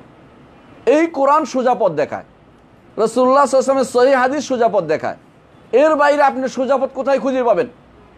সোজা পথ আর কোথাও খুঁজে পাওয়া যাবে না। যদি রাসূলুল্লাহ সাল্লাল্লাহু আলাইহি ওয়াসাল্লামের সহিহ হাদিস সোজা পথ দেখায়, কোরআনে কারীম আপনাকে সোজা পথ দেখাবে, আপনি অন্য কোথাও গেলে জীবনে কিছু খুঁজে পাবেন না। তাহলে এই দুইটাকে আঁকড়ে থাকায় রাসূলুল্লাহ আপনাকে বলেছেন, তারাকতু ফীকুম আমরাইনি মা ইন তামাসসাকতুম বিহিমা লান তাদুল্লু বাদি। সিরাতুল মুস্তাকিম থেকে দূরে সরে যাবে না, যদি দূরে দেখতে পারো তোমরা। এটা কি? কিতাবুল্লাহি ওয়াস সুন্নতি, আল্লাহর কিতাব এবং সুন্নাত, রাসূলুল্লাহ সাল্লাল্লাহু আলাইহি ওয়াসাল্লাম সুন্নতকে আঁকড়ে ধরতে হবে আমাদেরকে। সুন্নত আঁকড়ে ধরবেন, আর রাসূলুল্লাহ সাল্লাল্লাহু আলাইহি ওয়াসাল্লামের কিতাবুল, আল্লাহর কিতাবকে দেখে আঁকড়ে ধরে সিরাতুল মুস্তাকিমে এসে থাকতে পারবে। এই সিরাতুল মুস্তাকিমে থাকার জন্য আমরা নির্দেশিত হয়েছি। সিরাতুল মুস্তাকিম ওয়া উমিরতু লিআদিলা বাইনাকুম, আল্লাহ তাআলা বলছেন যে এই ফাস্তাকিম কামা উমিরতা, নির্দেশ দিয়েছেন নবীকে এবং মুহাম্মদ সাল্লাল্লাহু আলাইহি ওয়াসাল্লামকে, মুসা আলাইহিস সালামকে এবং সাহাবায়ে কেরামকে, ফাস্তাকিমু, তোমরা সবাই এটার উপর ইস্তেকামত করো। আমাদেরকে প্রত্যেকটি ঈমানদারের উপর নির্দেশ হচ্ছে যেন ইস্তেকামত থাকে। এই ইস্তেকামতের উপর যদি অটল থাকতে পারি, আমাদের নিদর্শন হবে কার মতো? আমাদের উদাহরণ হবে আবু বকর রাদিয়াল্লাহু আনহুর মতো। আবু বকর রাদিয়াল্লাহু আনহু উম্মতের ক্রান্তিকালে কেমনে ছিলেন জানেন? তিনি যখন জাকাত দিবে না, মুরতাদ হয়ে যাচ্ছে, 3টি মসজিদ ছাড়া আর কোথাও নামাজ হচ্ছিল না, এমন অবস্থা তৈরি হয়ে গেছিল। আউযুবিল্লাহ। আরব উপদ্বীপের মানুষ মুরতাদ হতেই আরম্ভ করলো অনবরত। রাসূল চলে গেছে, মনে করছে আর কোন দরকার নাই কিছু। আবু বকর রাদিয়াল্লাহু আনহু বললেন যে ওয়াল্লাহি লাউ মানাউনি আনাকান আও ইকালান, যদি তারা একটা রশি দিত অস্বীকার করে, তাদের বিরুদ্ধে আমি যুদ্ধ করব। সঙ্গে সঙ্গে আবার দ্বীনের দিকে তারা ফিরে আসতে আরম্ভ করলো। তিনি এই মুহূর্তে পাঠালেন দ্বীনের উপরে, যে রাসূলুল্লাহ সাল্লাল্লাহু আলাইহি ওয়াসাল্লাম যেই জাইশে উসামাকে পাঠাইছে যুদ্ধের জন্য, মুতার যুদ্ধের জন্য, আমি সেই যুদ্ধে তাকে পাঠাবো। অন্যরা বিরোধিতা করতেছে যে এই সময় আমাদের অবস্থা খুব খারাপ, আপনি সেনাবাহিনী পাঠিয়ে দিচ্ছেন। আবু বকর কি বললেন? রাসূলুল্লাহ সাল্লাল্লাহু আলাইহি ওয়াসাল্লাম যেটা পাঠিয়েছে আমি এটা পাঠাবোই। এতে কাজ হয়েছে, সেনাবাহিনী যাচ্ছে, আর ওরা মনে করছে যে কিরে, শক্তি না থাকলে কি পাঠাচ্ছে বাইরে? শক্তি নিশ্চয় আছে। আর যারা মুরতাদ হওয়ার ছিল তার মুরতাদ হয়নি। ইস্তেকামতের ফল অত্যন্ত গভীর, ইস্তেকামতের ফল অত্যন্ত গভীর। একটা মানুষ নিজে ইস্তেকামত থাকলে 1000 মানুষকে সে ইস্তেকামত দেখাতে পারে। আর নিজে যখন ঘুরে যায়, সব মানুষ বলে যে হে তো এরকমই, সে তো নিজের উপরে কোনো আস্থা নেই। নিজের উপর আস্থা থাকতে হয় ইস্তেকামতের জন্য, যে আমার দ্বীনের উপরে ইজ্জতুন নফস থাকতে হয়। কখনো ইসলামকে অন্য কোনো দিনের সাথে মিশানো যাবে না। ইসলাম ইয়ালা ওয়ালা ইউলা আলাই, সমস্ত দিনের উপরে ইসলাম প্রাধান্য পাবে। অন্য কোনো দিন ইসলামের সাথে যুক্ত হতেও পারবে না। আল্লাহ তাআলা কোরআনে কারীমে বলেছেন ওয়ালা তালবিসুল হক বিল বাতিল, হক এবং বাতিলকে একসাথে করো না। ইমাম ইবনে জারীর তাবারী রাহমাতুল্লাহ নকল করেন কাতাদা রাহমাতুল্লাহ থেকে, যে হক এবং বাতিলকে একসাথে করার অর্থ ইসলাম এবং অন্য দিন দুটাকে কখনো একসাথে করা যাবে না, কোনোভাবেই নয়, কোনোভাবেই মিলানো যাবে না। প্রত্যেকটি আলাদা আলাদা। এই জন্য লাকুম দীনুকুম ওয়ালিয়া দীনের একটা অর্থ আছে যে তোমাদের আলাদা থাকবে, আমার সাথে একসাথে হবে না। তারা যেভাবে বলছে 1 বছর আপনি আমাদের ইবাদত করুন, আরেক বছর আমরা আপনার ইবাদত করুন, এটা মনে করছে যে এই জাতীয় মিলেমিশে চলা, মিলেমিশে রাষ্ট্র পরিচালনা করা, এইটাই ইসলাম বলে না। ইসলাম বলে ইস্তেকামত, যেটা বুঝে সেটা বলতেই হবে, হক বলতে হবে। কার বিরুদ্ধে গেল এটা বড় কথা নয়, হক বলতেই হবে। মুহাম্মদ রাসূলুল্লাহ সাল্লাল্লাহু আলাইহি ওয়াসাল্লাম হক বলেছেন, তিনি সবচেয়ে কঠিন হক বলেছেন। আরবদের মন মাইন্ড পুরোটাই ছিল মূর্তি পূজা। তখন মুসলিমের দুই একজন ছাড়া বেশিরভাগ মানুষের মূর্তি পূজা করতো, তার মূর্তি পূজা করতো। তার বিরুদ্ধে রাসূলুল্লাহ সাল্লাল্লাহু আলাইহি ওয়াসাল্লাম দাঁড়িয়েছেন, একা দাঁড়িয়েছেন। জিজ্ঞাসা করছে আপনার সাথে কে আছে? আমার সাথে হুররুন ও আবদুন, একটা দাস আছে আর একটা স্বাধীন মানুষ আছে। স্বাধীনটা কে? আলী রাদিয়াল্লাহু আনহু অথবা আবু বকর। আর দাসটাকে?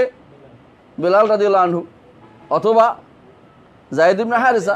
দুইটাই ছিল, হতে পারে, বিভিন্ন ব্যাখ্যা আসছে। আমি শুধু বলতে চাচ্ছি রাসূল যেটা বলেছেন যে মানুষ কেউ নাই তার সাথে। একজন স্ত্রী, তার ঘরের স্ত্রী তার উপরে ঈমান এনেছে, তিনি তো আর বাইরে কিছু করতে পারেননি, কিন্তু সহযোগিতা করেছেন পরিপূর্ণভাবে। রাসূলুল্লাহ সাল্লাল্লাহু আলাইহি ওয়াসাল্লামের সেই অবস্থার কথা চিন্তা করুন, কীভাবে তিনি অটল ছিলেন। অটল ছিলেন কে? অটল ছিলেন সুমাইয়া রাদিয়াল্লাহু আনহা, অটল ছিলেন তিনি। দুদিক থেকে তাকে কষ্ট দেওয়া হয়েছে। কিভাবে কষ্ট দিয়েছে আপনারা জানেন, রক্তাক্ত করে তাকে মারা হয়েছে, সেটা উচ্চারণ করলাম না আমরা। কি কঠিন অবস্থা তার উপর গেছে, কিন্তু দিন থেকে কি দূরে সরেছে? দূরে সরে নাই। বেলাল রাদিয়াল্লাহু আনহু অটল ছিলেন দিনের উপরে, দিন থেকে এদিক সেদিক সরে যাননি। মহিলাদের জন্য এই সুমাইয়া রাদিয়াল্লাহু আনহার এই অটল থাকার এটা একটা বিরাট, সারা জীবনের জন্য তা সে মনে রাখতে পারে। আরও মনে রাখার বিষয় আছে দুইজনের কথা। আল্লাহ তাআলা দুইজনকে উল্লেখ করে দিয়েছেন সূরা তাহরিমের মধ্যে। কি বলেছেন আল্লাহ তাআলা? ইমরাতু ফিরআউন is ক্বালাত Rabbi Ibni Li ইনদাকা বাইতান feel জান্নাহ। আল্লাহু আকবার। আল্লাহ, আপনার কাছে আমার জন্য একটি ঘর দেন। দুনিয়ার ঘর আমার শান্তি হয় না, অসুবিধা নেই, আপনার কাছে আমি ঘর চাই। আল্লাহর কাছে ঘর চেয়েছে। তখন হয়তো তিনি চিন্তাও করেন না যে এটা তেলাওয়াত করে আমরা সওয়াব পাবো। চিন্তা করছিলেন বলেন তো? কিন্তু তার এই যে ইস্তেকামতের ফলস্বরূপ সারা জীবন কিয়ামত হওয়ার আগ পর্যন্ত প্রত্যেকটি মানুষ সালাতে আদায় করবে, তার কথাটা মুখে আনবে, রব্বি ইবনি লি ইনদাকা বাইতান ফিল জান্নাহ। একজন মানুষ যখন ভালো কাজ করে ইস্তেকামতের উপর থেকে, সে অত চিন্তা করে না যে আমার এটা কতদিন কি হবে, আল্লাহ কবুল করলো। আল্লাহ কবুল করার কারণে এটা সবসময় মানুষ তেলাওয়াত করতেছে। এটাই হচ্ছে ইস্তেকামতের ফল। আরেকজন ও মারিয়াম ইবনাত ইমরান আল্লাতী আহসানাত ফারজাহা, আল্লাহর কথাই বিশ্বাস করে, সাদ্দাকাত বিকালিমাতি রাব্বিহা ওয়া কুতুবিহি ওয়া কানাত মিনাল কানিতিন। আল্লাহর কিতাবের উপর বিশ্বাস করেছে, আল্লাহর নির্দেশনা বিশ্বাস করেছে, কোনো কিছুকে পরোয়া করেনি। আল্লাহ বলছে এটা করতে করেছে। সন্তান কিভাবে হয়েছে এটা আল্লাহ বলছে, যে সন্তানে বলে দিবে আমি কে। সন্তান বলছে ইন্নী আব্দুল্লাহ আতানিল কিতাব ওয়া জাআলানি নাবিয়্যা ওয়া জাআলানি মুবারাকান আইনামা কুনতু আওসানি বিসসালাতি ওয়াজ যাকাতি মা দুমতু হাইয়্যা ওয়া বাররাম বিওয়ালিদাতি ওয়া লাম ইয়াজআলনি জাব্বারান শাকিয়্যা। ইস্তেকামতের ফল হয়েছে। সারা জীবন মানুষ স্মরণ করবে এই দুই ব্যক্তিকে। এবং যখন সালাতে আদায় করে, আপনি চিন্তা করছেন কেমন জিনিস এটা? রাসূলুল্লাহ সাল্লাল্লাহু আলাইহি ওয়াসাল্লামের সাহাবায়ে কেরাম যখন কোনো কিছু করতেন, তারা হয়তো চিন্তা করেন না যে এটা আয়াত নাজিল হবে, কিন্তু আয়াত নাজিল হয়ে সেটাকে খালেদা করে দিলেন। আয়েশা রাদিয়াল্লাহু বলছেন, আমার অবস্থা একেবারে হাকির আল্লাহ, অথচ আল্লাহ আমার জন্য আয়াত নাজিল করে দিলেন। চিন্তা করে দেখেন আল্লাহ কি আয়াত নাজিল করে দিলেন, ইন্নাল্লাযীনা জাউ বিল ইফকি উসবাতুন লা তাহসাবু শাররান লাকুম, এরা বালু খায়রুল লাকুম। আল্লাহ এই আয়াত নাজিল করলেন। আরও কি বললেন, যে যারা ইন্নাল্লাযীনা ইয়ারমুনাল মুহসানাতিল মুমিনাতিল গাফিলাত লুইনু ফিদ দুনিয়া ওয়াল আখিরাহ, দুনিয়া আখিরাতে মালুন হবে। কিন্তু এরা, আল্লাহ কি সুন্দর কতগুলি দিন, মুহসানাত পবিত্রা, মুমিনাত মুমিনা, গাফিলাত অবলা, যেটাকে বলা হয় গাফেলা, মানে খুব গুরুত্ব দেয় না দিনের ব্যাপারে, মানে নিজের ব্যাপারে গুরুত্ব নাই, এরকম একজন মেয়েদের এরকম স্বভাবে থাকে। এটা মানুষ সবাই খেয়াল করতে পারে না কি করছে। আল্লাহ এটা একটা, তার এই শব্দটা উল্লেখ করে আল্লাহ তাকে অনেক সম্মানিত করেছেন এটা দিয়ে, যে গাফেলাত, তিনি গাফেলাত।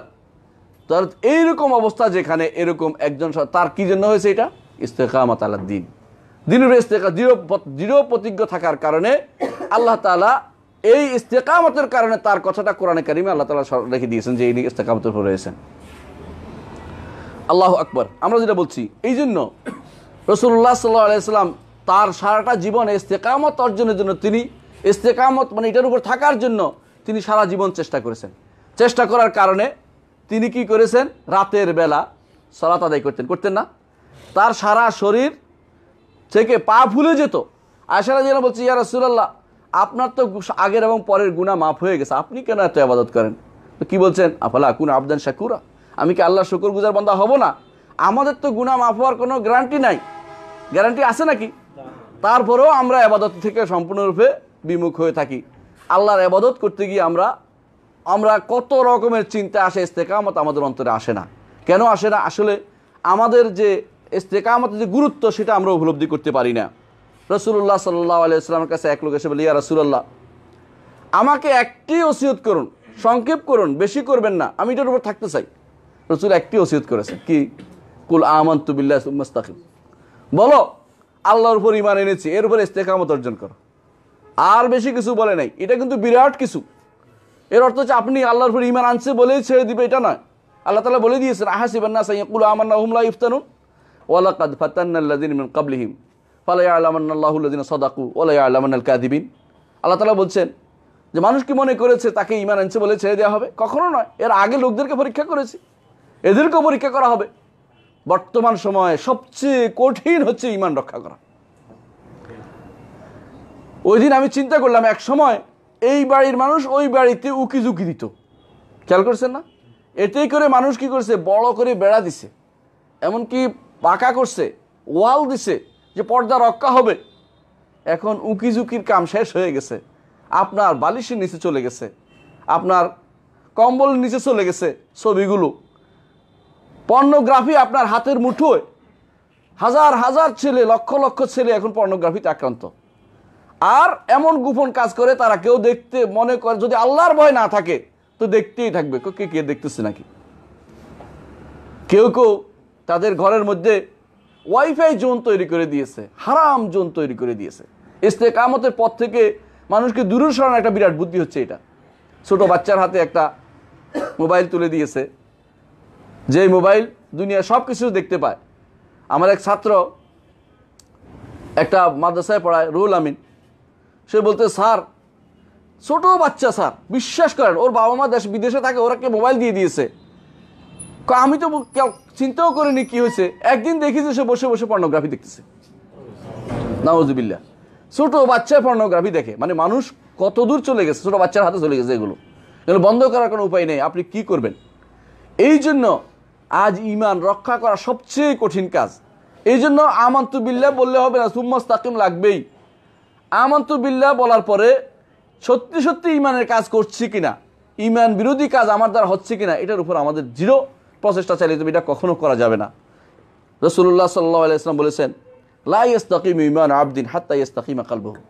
কোনো মানুষের ঈমান কখনো ইস্তেকামত অর্জন করবে না যতক্ষণ পর্যন্ত তার অন্তরটা সোজা না হবে। অন্তর সোজা না হবে।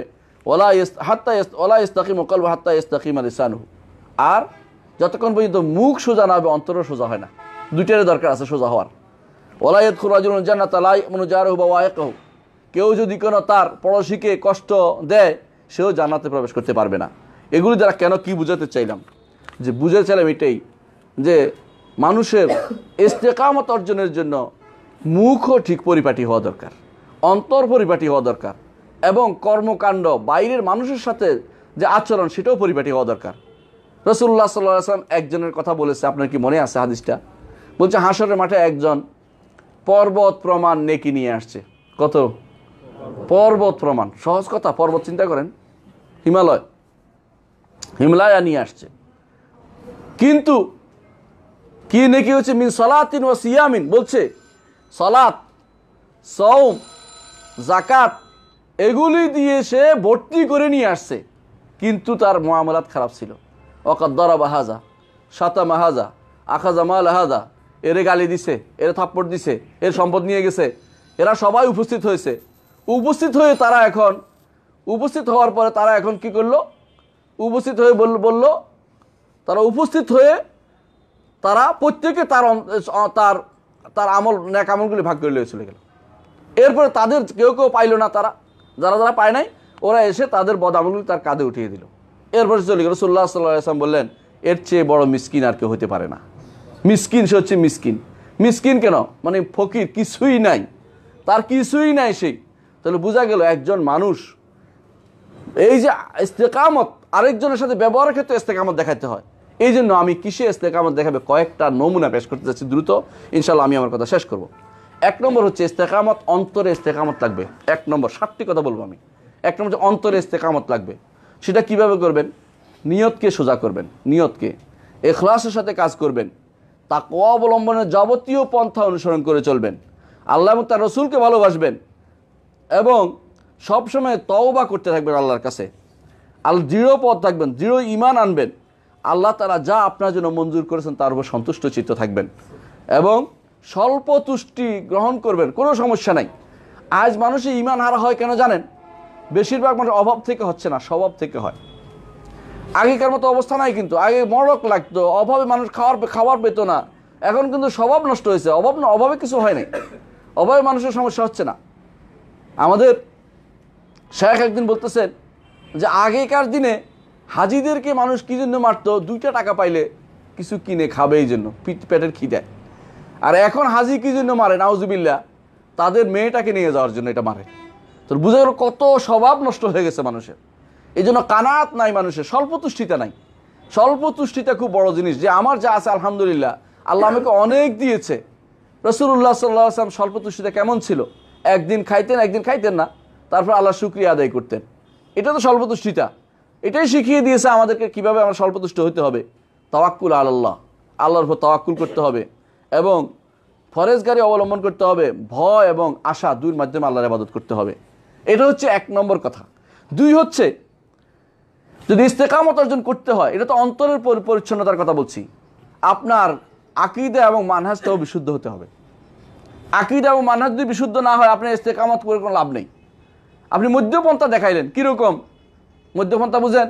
একজনে কিয়াম করে, একজনে কিয়াম করে না, কি করে বসে বসে মিলাদ পড়ে। আপনি বলেন যে ঠিক আছে মাঝখানে আসি, সেটা কি? আপনি কুনুকুর মতো করে থাকলেন, ঠিক আছে, কিয়ামও করলাম না, জুলুসও করে, মাঝখানে একটা আছে। এই মধ্যপন্থা ইসলাম বলে না।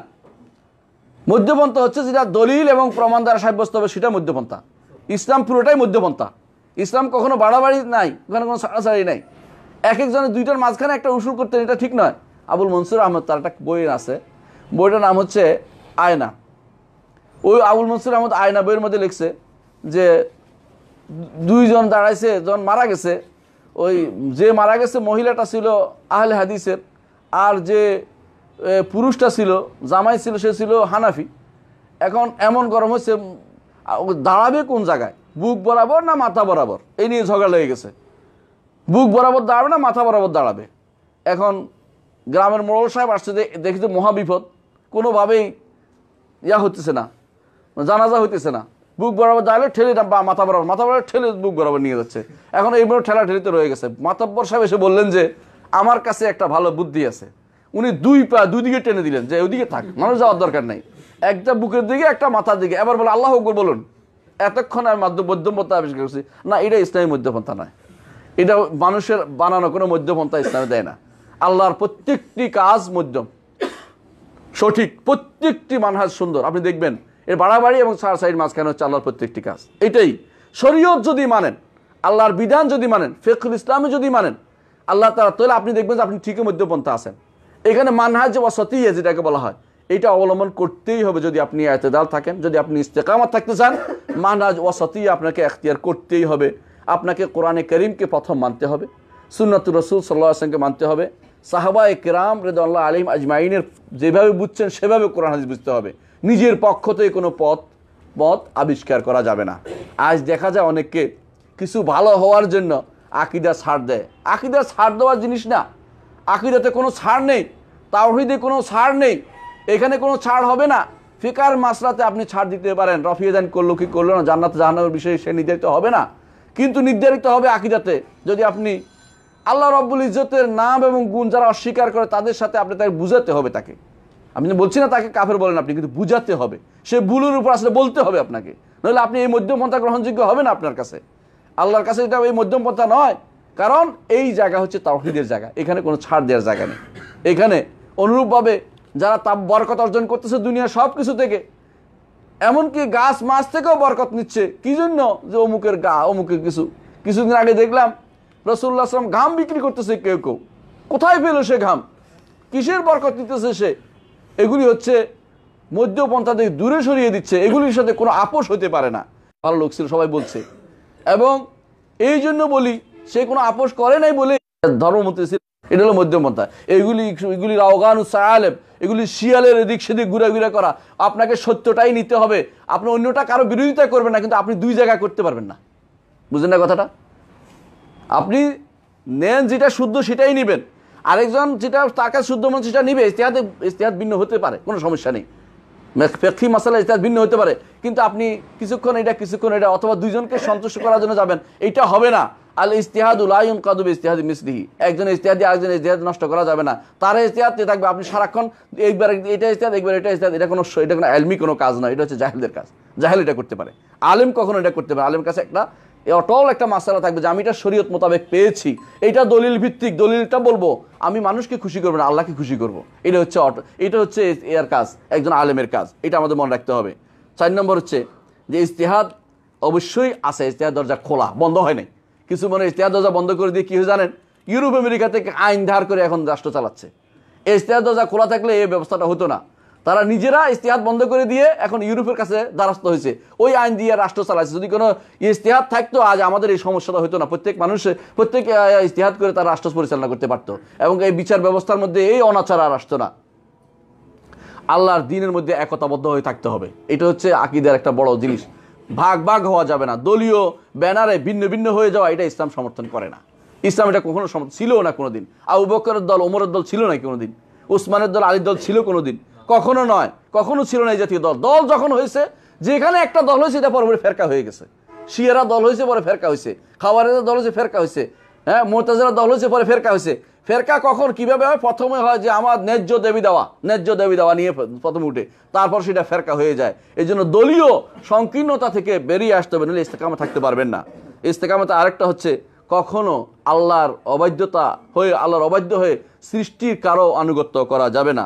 আরেকটা হচ্ছে মানুষ যদি আমার সাথে ভালো ব্যবহার করে আমিও ভালো ব্যবহার করি, এটা নয়, আমি সবার সাথে ভালো ব্যবহার করে থাকতে হবে। আরেকটা হচ্ছে বেদাত পরিত্যাগ করতে হবে। এই বেদাত পরিত্যাগের একটা কাহিনী বর্ণনা করতেছি। লাইস ইবনে সাদ আল মিসরি নাম শুনেছেন? ইমাম মালিকের চেয়েও, যিনি তাকে আফকা বলা হতো, যে মালিকের চেয়েও বড় ফকিহ ছিলেন লাইস ইবনে সাদ আল মিসরি। তিনি বলছেন, আমি আমার সংক্ষেপ করবো ইনশাল্লাহ কিছুক্ষণের মধ্যে, বলছি যে তিনি বলছেন যে ইমাম শাফিঈ রহমতুল্লাহ আলাইকে তিনি একথা বলছিলেন যে শাফিঈ, যখন তুমি দেখবা কোনো মানুষ নদীর উপর দিয়ে, পানির উপর দিয়ে হেঁটে যাচ্ছে অথবা আকাশে উড়ে যাচ্ছে, তখন তাকে আল্লাহর ওলি মনে করে বসো না। যতক্ষণ পর্যন্ত না তার আমলটা রাসূলুল্লাহ সাল্লাল্লাহু আলাইহি ওয়াসাল্লামের সুন্নাহ মোতাবেক না হবে, তা দেখছো, অতক্ষণ পর্যন্ত আল্লাহর ওলি হওয়ার কোনো সুযোগ নাই। সুন্নাহ মোতাবেক হলে সেটা আল্লাহর ওলি বলে বিবেচিত হবে, নাহলে সেটা কোনোদিন গ্রহণযোগ্য বলে বিবেচিত হবে না। সুন্নাহ মোতাবেক হতে হবে। সুন্নাহ মোতাবেক না হলে এটা ইস্তেকামত ধরা হবে না। ইস্তেকামত হচ্ছে সুন্নাহ মোতাবেক হতেই হবে।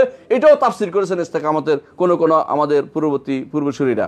আরেকটা হচ্ছে ইমানদার কখনো কঠোরতা আরোপ করবে না। যাই বলবে সুন্দর করে বলবে, না শুনলে তার জন্য দোয়া করবে, কিন্তু তার উপর কঠোর হবে না। আর নিজের আমলটা সুন্দর করে করবে, যাই করে সুন্দর করে করবে, এবং সময় কাজে লাগাবে। আলেমদের সাথে মতভেদ হলে সেখানে বাড়াবাড়ি করবে না। কালকে আমার কাছে একজন এসে এক মাসালার ব্যাপারে এমন কঠিন কথা বললো, আমি বললাম যে ইজতিহাদ ওনার হতে পারে না। এবারে ঠান্ডা হয়ে গেছে, দেখলাম যে হুজুর ইজতিহাদ তো হতেই পারে, একটা মাসালা, আকীদার মাসালা নয়, ফিকহের মাসালা, আপনি এত কঠিন হচ্ছেন কেন? দেখলাম যে উনি ঠান্ডা হয়ে গেছে, কথা ঠিক বলছেন, যে ঠিক বলছেন, তো ঠিক তো বলতে, কারণ আকীদার মাসালা নয়, ফিকহের মাসালা তো দ্বিমত থাকতেই পারে, আপনি বাড়াবাড়ি করছেন কেন? দেখবেন ফিকহের মাসলা কেন ভুল হইলো, আরেকজন দেখেন যে ওনার উপর দিয়ে আরেকটা বললো, আয়সা ঝগড়া লাগালো, এটা কিন্তু মানহাজ সহি নয়। কারণ ফিকহের মাসলার ক্ষেত্রে ইজতিহাদ ভিন্ন হতেই পারে। কেমনে ভিন্ন হতে পারে? আবু বকর ওমর দুইজনেই আরাফাতে দুই রাকাত পড়তে। ওসমান রাদিয়াল্লাহু কয় রাকাত পড়ছে? 4 রাকাত পড়ছে। ওনাকে কেউ পথভ্রষ্ট বলছে? কেউ চিন্তা করে দেখছেন? ওনার ইজতিহাদের কারণে সবাই তখন মেনে নিয়েছে, কিছু বলে নাই। পরবর্তী আলী রাদিয়াল্লাহু বলছে যে না, আমি আগের দুইজনেরটা নিব, নিচে কেউ বিরোধিতা করছে, মারামারি করে নাই। তো ইজতিহাদ ভিন্ন হতেই পারে একটা মাসালাতে। রফিয়া দেন একজনে করছে, আরেকজনে করে না, তা নিয়ে তারে রফিয়া দেন করলেন, তুমি তো এখন সহিহ আকীদা আসতে পারো না। এটা সহিহ আকীদা জিনিস? এটা সহিহ আকীদা জিনিসটা কি? এটা আমলের মধ্যে শুদ্ধ অশুদ্ধ তার কাছে প্রমাণিত হয়েছে। সুন্নতি আমল যে করতে পারে নাই, দুঃখজনক, তাকে আস্তে আস্তে বুঝাতে হবে, এটা সুন্নাত, করলে কিন্তু সব আছে, বুঝাও ধীরে ধীরে, না বুঝলে অসুবিধা নাই। তাতে নামাজ, এটা তোমার ভাই থেকে বের হয়ে যাবে না। এর জন্য ভাই থেকে, ভ্রাতৃত্ব বন্ধন থেকে তাকে দূরে ছেড়ে দেওয়া যাবে না। যেটা বললাম, তিনের মধ্যে ঝগড়া করার ক্ষেত্রেও কখনো বিনা কারণে ঝগড়া করা যাবে না। যে কাজগুলি হয় এগুলি নিয়ে ঝগড়া করা যাবে না। বুঝে শুনে ফিকহি মাসালার ক্ষেত্রে অবশ্যই, মানহাজি খেলাফের ক্ষেত্রে অবশ্যই সেখানে তাকে বুঝিয়ে ঠিক করতে হবে। অনেক মানুষ আমি দেখতে পাচ্ছি এই কয়দিনে আমার কাছে, আব্দুল্লাহ জাহাঙ্গীর স্যার, অনেক যারা উদীয়মান লেখক, তাদের বিরুদ্ধে অনেকে বিরাট দিয়ে পাঠাইছে শেখ এগুলি অনুমোদন করুন, আমি পড়িও নাই, অনুমোদন দূরের কথা। মানে পড়া অর্থ হচ্ছে একটা আবিষ্কার করা, এর আবিষ্কার করে মন বিষিয়ে নেয়া, এটা তো একটা খারাপ জিনিস। একজন মানুষ চলে গেছে, একজন মানুষ দিনের পথে কাজ করছে, কার ভুল হয় না, কার ভুল হবে না? আমি যদি কোনো সবাইকে যদি বাঁচতে থাকি তো মা ইয়াবকালানা মিন উলামাই ইসলামে আহাদ। ইমাম যাহাবী রাহমাহুল্লাহ বলছেন ওয়ালাউ আন্না কুল্লু মান আখতা খাতা ইসলামে আহাদ, ইসলামের কোনো আলেমই বাকি থাকবে না, সবাই আমরা বাদ দিয়ে দিলাম তাহলে, কারণ কেউ বাকি থাকবে না, কারণ কে ভুল করে না, ভুল করে নাই কে এখন দেখাইতে পারবে কেউ? একজন হচ্ছে মুহাম্মদুর রাসূলুল্লাহ সাল্লাল্লাহু আলাইহি ওয়াসাল্লাম, এর বাইরে আর কেউ ভুল করে না কথা বলার কোনো দায়িত্ব নেই। আল্লাহ রাসূল সাল্লাল্লাহু আলাইহি ওয়াসাল্লাম নিজে বলেছেন কুল্লু। 3 নম্বর যেটা করতে হবে, যদি ইস্তেকামত থাকতে হয়, ইবাদতের মধ্যে ইস্তেকামত দেখাতে হবে। সালাত, সাওম, হজ, যাকাত সহ তাহারাত, কোরআন তিলাওয়াত, ইলম তলব, যেটাকে আমি গুরুত্ব দিচ্ছি, ইলম তলবের ক্ষেত্রে থাকতে হবে। ইলম তলব যদি কোনো আপনি করেন, একটা বড় লাভ হচ্ছে এটা, শয়তান সেখানে ঢুকতে পারবে না। যখনই ইলম তলব ছেড়ে দিবেন, ফেরেশতারা আপনাকে আর ডানা বিছিয়ে দিচ্ছে না। মনে রাখবেন, আপনার ফেরেশতারা ডানা বিছিয়ে না দেওয়ার অর্থ হচ্ছে শয়তান, আপনি এটা কোমরা কাটার দোয়া, কে বলছে আপনাকে? কেউ অমুক বলেছে, তো আপনি এটা দিয়ে আমার পরীক্ষা করলেন, এটা তো দোয়াই না, এটা দিয়ে আপনি পরীক্ষা করছেন। কিছু মানুষ আছে একটা ছোট্ট জিনিসটা বসে থাকবে, তার কাছে এটাই বড় কিছু। দেখবেন প্রশ্ন একটা নিয়ে আসে, পরীক্ষা করবোই আজকে, এটা দেখি হুজুর পারে কিটা, এই জন্য আগে বলে দিবেন যে না আমি এটা পারি না, এরপর দেখি হুজুর বসে থাকবে, এবার হুজুর আপনারা বলুক যে পারে না, কোনো সমস্যা নেই। আলাকুল হাল আজকারগুলো অবশ্যই রাসূলুল্লাহ সাল্লাল্লাহু আলাইহি ওয়াসাল্লামের সুন্নাহ মোতাবেক জিকির হতে হবে, আদিয়াগুলো, দোয়াগুলো, এই জন্য যত বেশি আমরা পারি এই চেষ্টা করি। আমর নাহি আনিল মুনকার করতে হবে, জিহাদ ফি সাবিলিল্লাহ, যদি শর্ত পূরণ হয় জিহাদ ফি সাবিলিল্লাহ করতে হবে, আল্লাহর মাখলুকাতের মধ্যে চিন্তা ভাবনা করতে হবে, আল্লাহর শুকরিয়া আদায় করতে হবে। 4 নম্বর যেটা দরকার, আমি শেষ করে 7টা পয়েন্ট বলবো। 4 নম্বর হচ্ছে যে গুনার কাজ থেকে দূরে থাকতে হবে, গুনার কাজ থেকে দূরে থাকতে হবে। প্রথম গুনাহ হচ্ছে পিতামাতার অবাধ্য হওয়া। মনে করতেছেন অন্যগুলি বলবো, এটা আগে বলবো, কারণ আল্লাহ তাআলা এটাকে আগে রাখছে। আল্লাহ তাআলা পিতামাতার অবাধ্য হওয়াকে হারাম ঘোষণা করেছে। যদি পিতামাতা মুশরিকও হয়, খাঁটি বেদাতিও হয়, আপনার দায়িত্ব হচ্ছে তার সাথে ভালো ব্যবহার করা, আপনার দায়িত্ব হচ্ছে তার সাথে ভালো ব্যবহার করা। আপনি বিশ্বাস করেন ইনশাআল্লাহ আল্লাহ তাআলা আপনি তার সাথে যত ভালো ব্যবহার করবেন এর বিনিময়ে 100 মাসে ফিরে আসবে সহিহ আকীদায়। এটা আমি প্রমাণিত সত্য হয়ে দেখেছি অনেক জায়গাতে। এটা আজকে লম্বা করছি না, যদি একটু তো দিয়ে দিলে ভালো, খুশি, ছাড় দেওয়া ভালো। আর যখন বিক্রি করে লোকটাকে ছাড় দিয়ে কত দিতে পারবেন আপনি? 6 টাকা দেন, 6 টাকায় দেন, নিয়ে যান, পারবেন? এরকম কঠিন মানুষ এটা পারে, এটা পারে অনেকে, আমি দেখছি। আমার এক বন্ধু একদিন আমাকে বললাম যে এই তোমার এটা কত, একটা ইয়া কিনলাম, প্রিন্টার কিনলাম, তো আমি বললাম যে কত দিতে পারবে তুমি? আমার বলতেছে, আমি বললাম আমি 600 দিব, 600 রিয়াল। নিয়ে যাও, 600 রিয়াল দিয়ে নিয়ে যাও। 600 রিয়াল দিয়ে নিয়ে আসছি, বাসায় নিয়ে আসে, এরপর আবার যাই দেখি প্রিন্টার একটা, বলে কি, বলে কিছুক্ষণ আগে একজন আমার বলছে তোমার তো প্রিন্টার দেখতেছি না, আমি প্রিন্টারটা তোমার জন্য দিয়ে গেলাম, সেটা আরও দামি, এটা কয়েক হাজার টাকার দাম। আরে 600 টাকা দিয়ে তুমি তো কয়েক হাজার টাকা জিনিস পেয়ে গেলে, আল্লাহ তাআলা দিয়েছে, তোমার অসুবিধা কি? দেখেন চিন্তা, মানে আল্লাহ তাআলা কিন্তু বাড়িয়ে দিতে পারে। আপনি যে 1 টাকার জন্য কিলাকিলি করছেন, এর চেয়ে আল্লাহ তাআলা ইচ্ছা করলে আপনাকে বহু জিনিস পোষাই দিতে পারে। তাহলে আপনি উত্তম চরিত্র দেখাতে পারেন, মুআমালাতের ক্ষেত্রে মধ্যম পথ অবলম্বন করতে পারেন, হানাহানি মারামারি নয়, বরং আপনি দেখাবেন যেটা আল্লাহ তাআলা সেটা বেশি পছন্দ করবে। হাদিসে কি আছে না, রাসূলুল্লাহ সাল্লাল্লাহু আলাইহি ওয়াসাল্লাম বলেছেন যে এক লোককে নিয়ে আসে, হাসরের মাঠে নিয়ে আসা হবে, বলছে তুমি কি করেছো? বলে কিছু করি না, তোর মানুষও যখন ঋণ দিতাম আমি ছাড় দিতাম। বলছে আল্লাহ আমিও ছাড় দেওয়ার অধিকার, তোমার ছাড় দিয়ে দিলাম, যাও। এটা সহিহ হাদিস। কিন্তু তাহলে বোঝা গেল যে আপনি এই মধ্যম পন্থা যেটা অবলম্বন করবেন সেটা অবশ্যই কোরআন এবং সুন্নাহ ভিত্তিক মধ্যম পন্থা হতে হবে। এর উপর আপনাকে দৃঢ় ইস্তেকামত। 7 নম্বর যেটা আমি সংক্ষেপে শেষ করে যাচ্ছি, সেটা হচ্ছে তাজকিয়াতুন নফস করতে হবে। তাজকিয়াতুন নফস তো আমি বলি না পেশায় মুড়ি দিতে, এটা না। তাজকিয়াতুন নফস হচ্ছে আলহামদুলিল্লাহ তাজকিয়াতুন নফসের বড় মাধ্যম আপনাদের কাছে রয়েছে। রাসূলুল্লাহ সাল্লাল্লাহু আলাইহি ওয়াসাল্লাম তাজকিয়াতুন নফস করছে কিনা? করছে। নিজেকে সবসময় মুহাসাবার মধ্যে থাকতে হবে, মুহাসাবা। আপনি যা করেছেন, আল্লাহ তাআলা ওয়ালতানজু নাফসু মা কাদ্দামাত লিগাদিন, ওয়ালতানজু নাফসু মা কাদ্দামাত লিগাদিন, আগামী দিনের জন্য আমি কি সঞ্চয় করে দেখবেন। আজকে যদি মরে যাই আমার কি অবস্থা হবে এটা একটু চিন্তা করুন, আর কিছু দরকার নেই। মৃত্যুকে বেশি বেশি স্মরণ করতে হবে। আজকে যদি আমি মারা যাই আমার কি অবস্থা হবে, আজকে আমি মরে গেলাম আজকে আমার কি অবস্থা হবে, এটা চিন্তা করেন। কেউ কি আমার কাছে পাওনা আছে কিনা, কারো কাছে কেউ কারো ক্ষতি করেছে কিনা, কারো বিপদের কারো করছে কিনা, এই জাতীয় চিন্তা করে আপনি আজকে করেন। যদি এটা করতে পারেন বিরাট কিছু। আলহামদুলিল্লাহ সাহাবায়ে কেরাম তারা এমন আমল করতেন, সাহাবী বলতেন যে তাদের কাছে যদি বলা হয় কালকে তুমি মারা যাবে, একটু আমল বাড়ানোর সুযোগ নেই, অর্থাৎ যেটা করতেন পুরোটাই করতেন। এটা হচ্ছে সাহাবায়ে কেরামের নজির। তা আমাদেরকে এইভাবে ইস্তেকামত আলা দ্বীন আমাদের করতে হবে। যদি ইস্তেকামত আলা দ্বীন আমরা করতে পারি তাহলে কি অন্তরে প্রশান্তি আসবে, আসবেই আসবে। আলা বিযিকরিল্লাহি তাতমাইন্নুল কুলুব। আর সবচেয়ে বড় জিনিস যেটা পাবো সেটা হচ্ছে আল্লাহর দ্বীনের উপরে আমরা অটল থাকতে পারবো এবং আল্লাহর সন্তুষ্টি অর্জন করতে পারবো, জান্নাত যেতে পারবো এবং কখনো আমরা ভয়ে ভীত হব না, কোনো কিছু আমাদেরকে আল্লাহর দ্বীন থেকে দূরে সরিয়ে দিবে না। লা ইয়াখাফুনা ফিল্লাহি লাউমাতা লাইম, কোনো তিরস্কার আমাদের কোনো ক্ষতি করতে পারবে না, কারণ আমরা রাসূলুল্লাহ সাল্লাল্লাহু আলাইহি ওয়াসাল্লামের অনুসারী। আমি এই জন্য আজকে আমাদের এই কথাগুলো বলে আজকের কথা এখানে শেষ করতে চাচ্ছি, কারণ কথা অনেক লম্বা আর আমাদের কিছু প্রশ্ন উত্তর আছে, এগুলো দিতে চেষ্টা করবো। সুবহানাকাল্লাহু ওয়া বিহামদিকা আশহাদু আল্লা ইলাহা ইল্লা আনতা আস্তাগফিরুকা ওয়া আতুবু ইলাইক। আসসালামু আলাইকুম ওয়া রাহমাতুল্লাহি ওয়া বারাকাতুহু। আচ্ছা, ইনশাআল্লাহ। জি, আমার কাছে আরও আছে, পৌঁছে নাই, পৌঁছে অবশ্যই বাদ দিতেন, তিনি কোনো বলেন নাই, বরং কোথাও কোথাও তার কাছে লক্ষ্য করা গেছে যিনি যে সহি আকীদা নেয়ার প্রতি তার আকুতি, যে এইভাবে এটা তো হতে পারে, এটা তো কখনো কখনো তার মনটা মানে ফিতরাতান তিনি শুদ্ধটা বলে ফেলছেন, এটাও তিনি দেখা গেছে। এই জন্য ইমাম ইবনে হাজার রহমতুল্লাহর উপরে মদিনা ইউনিভার্সিটিতে একটা থিসিস হয়েছে খুব বড় 3 খণ্ডের, মানহাজ ইবনে হাজার রহমতুল্লাহ ফিল আকীদা, ইবনে হাজার রহমতুল্লাহ ফি আকীদা ফি ফাতহুল বারি ফিল আকীদা, তিনি উল্লেখ করেছেন।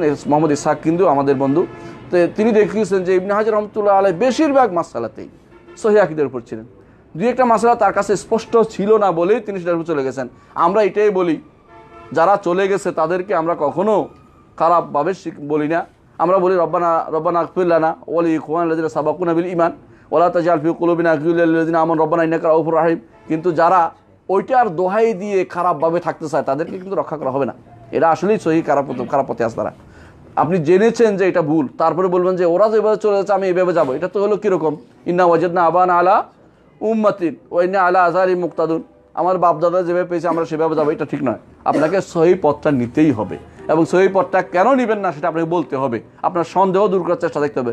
তাই বলে আপনি সিফাতের ক্ষেত্রে মাপ পেয়ে যাবেন, এই আসমা সিফাতের ক্ষেত্রে না, এটা তাওহীদের অংশ, এখানে কোনো ছাড় নেই, ইমানের অংশ, ইমানিয়াতে কোনো ছাড় নেই।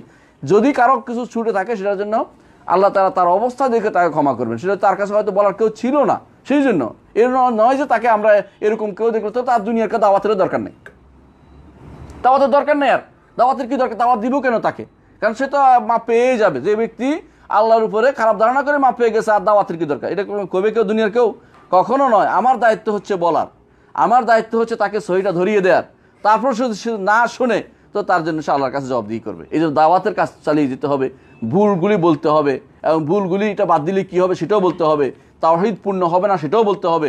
এই কথাগুলো আমাদের অনেকের ভুল তথ্য আমাদের মধ্যে চালু আছে, এটা না হয়, এটা দিয়ে কেউ বিভ্রান্ত করতে পারে আপনাদেরকে। এর পরের প্রশ্ন সালমান হোসেন আমার কাছে, পরে শুনবো, হ্যাঁ, আপনার কাছে আমার কিছু প্রশ্ন ছিল। আমি পেশায় একজন সিভিল ইঞ্জিনিয়ার, বর্তমানে একটি কনসালটেন্সি ফার্মে চাকরি করছি। আমার কাজ হলো বিভিন্ন আবাসিক ভবন ও কলকারখানার বিভিন্ন ভবনের গাঠনিক, বিম, কলাম, ছাদ ইত্যাদি নকশা করা। তবে এই কাজটা আমার প্রাথমিক পর্যায়ের, বিভিন্ন কোম্পানিরা তাদের প্রকল্প নকশা তৈরি আমাদের কোম্পানিতে করিয়ে নিয়ে বিভিন্ন সরকারি বেসরকারি ব্যাংক শিল্প ঋণের জন্য আবেদন করে।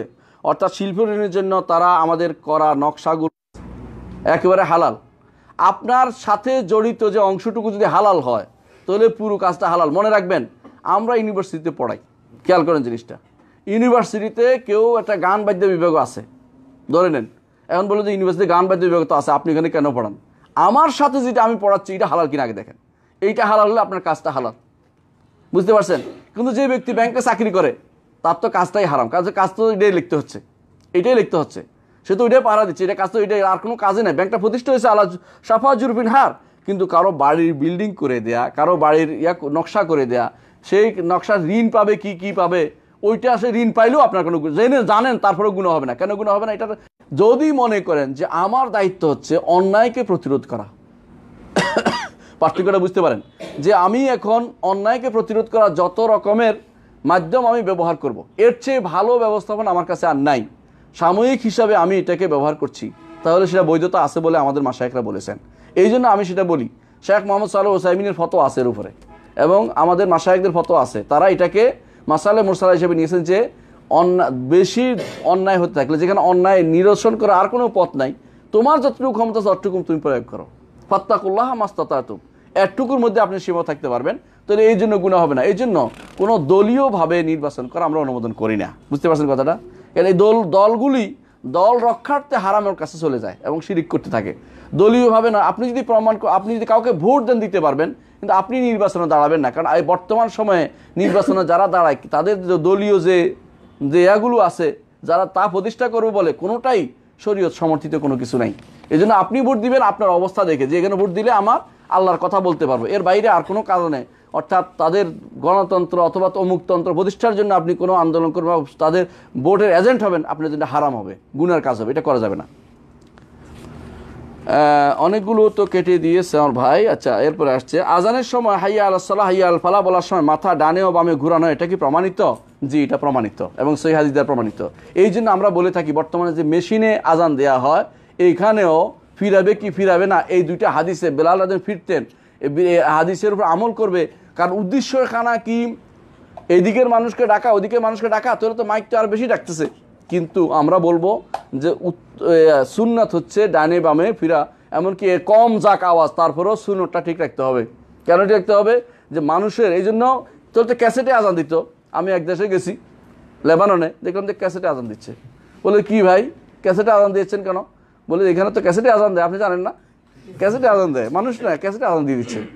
যদি আপনাদের এই রোবটে কিছুদিন পর রোবটে আজান দিবে দেখবেন, হ্যাঁ, নামাজও পড়াই ফেলবে। সুতরাং এইটা কোনো বলার কোনো সুযোগ নাই ভাই। মনে রাখবেন যে কখনো এই জাতীয় মেশিন দিয়ে আপনারা কিছু করতে পারবেন না। বরং আপনাদের কিছু কাজ আছে, ডাইনে বামে তাকানো, এটা সুন্নত, হাদিস দ্বারা সাব্যস্ত হয়েছে। বেলাল রাদিয়াল্লাহু ডাইনে বামে তাকাতেন। অর্থাৎ কত বড় তাফসীর জানেন? এক পৃষ্ঠা হয়েছে, তোরা হেদায়েত তো আমার বেশি হয়েছে, আর একটু হেদায়েত কম হইলে কোন দিকে? এটা কে বলেছে আপনাকে? যে ব্যক্তি বলেছে এটা বলেছে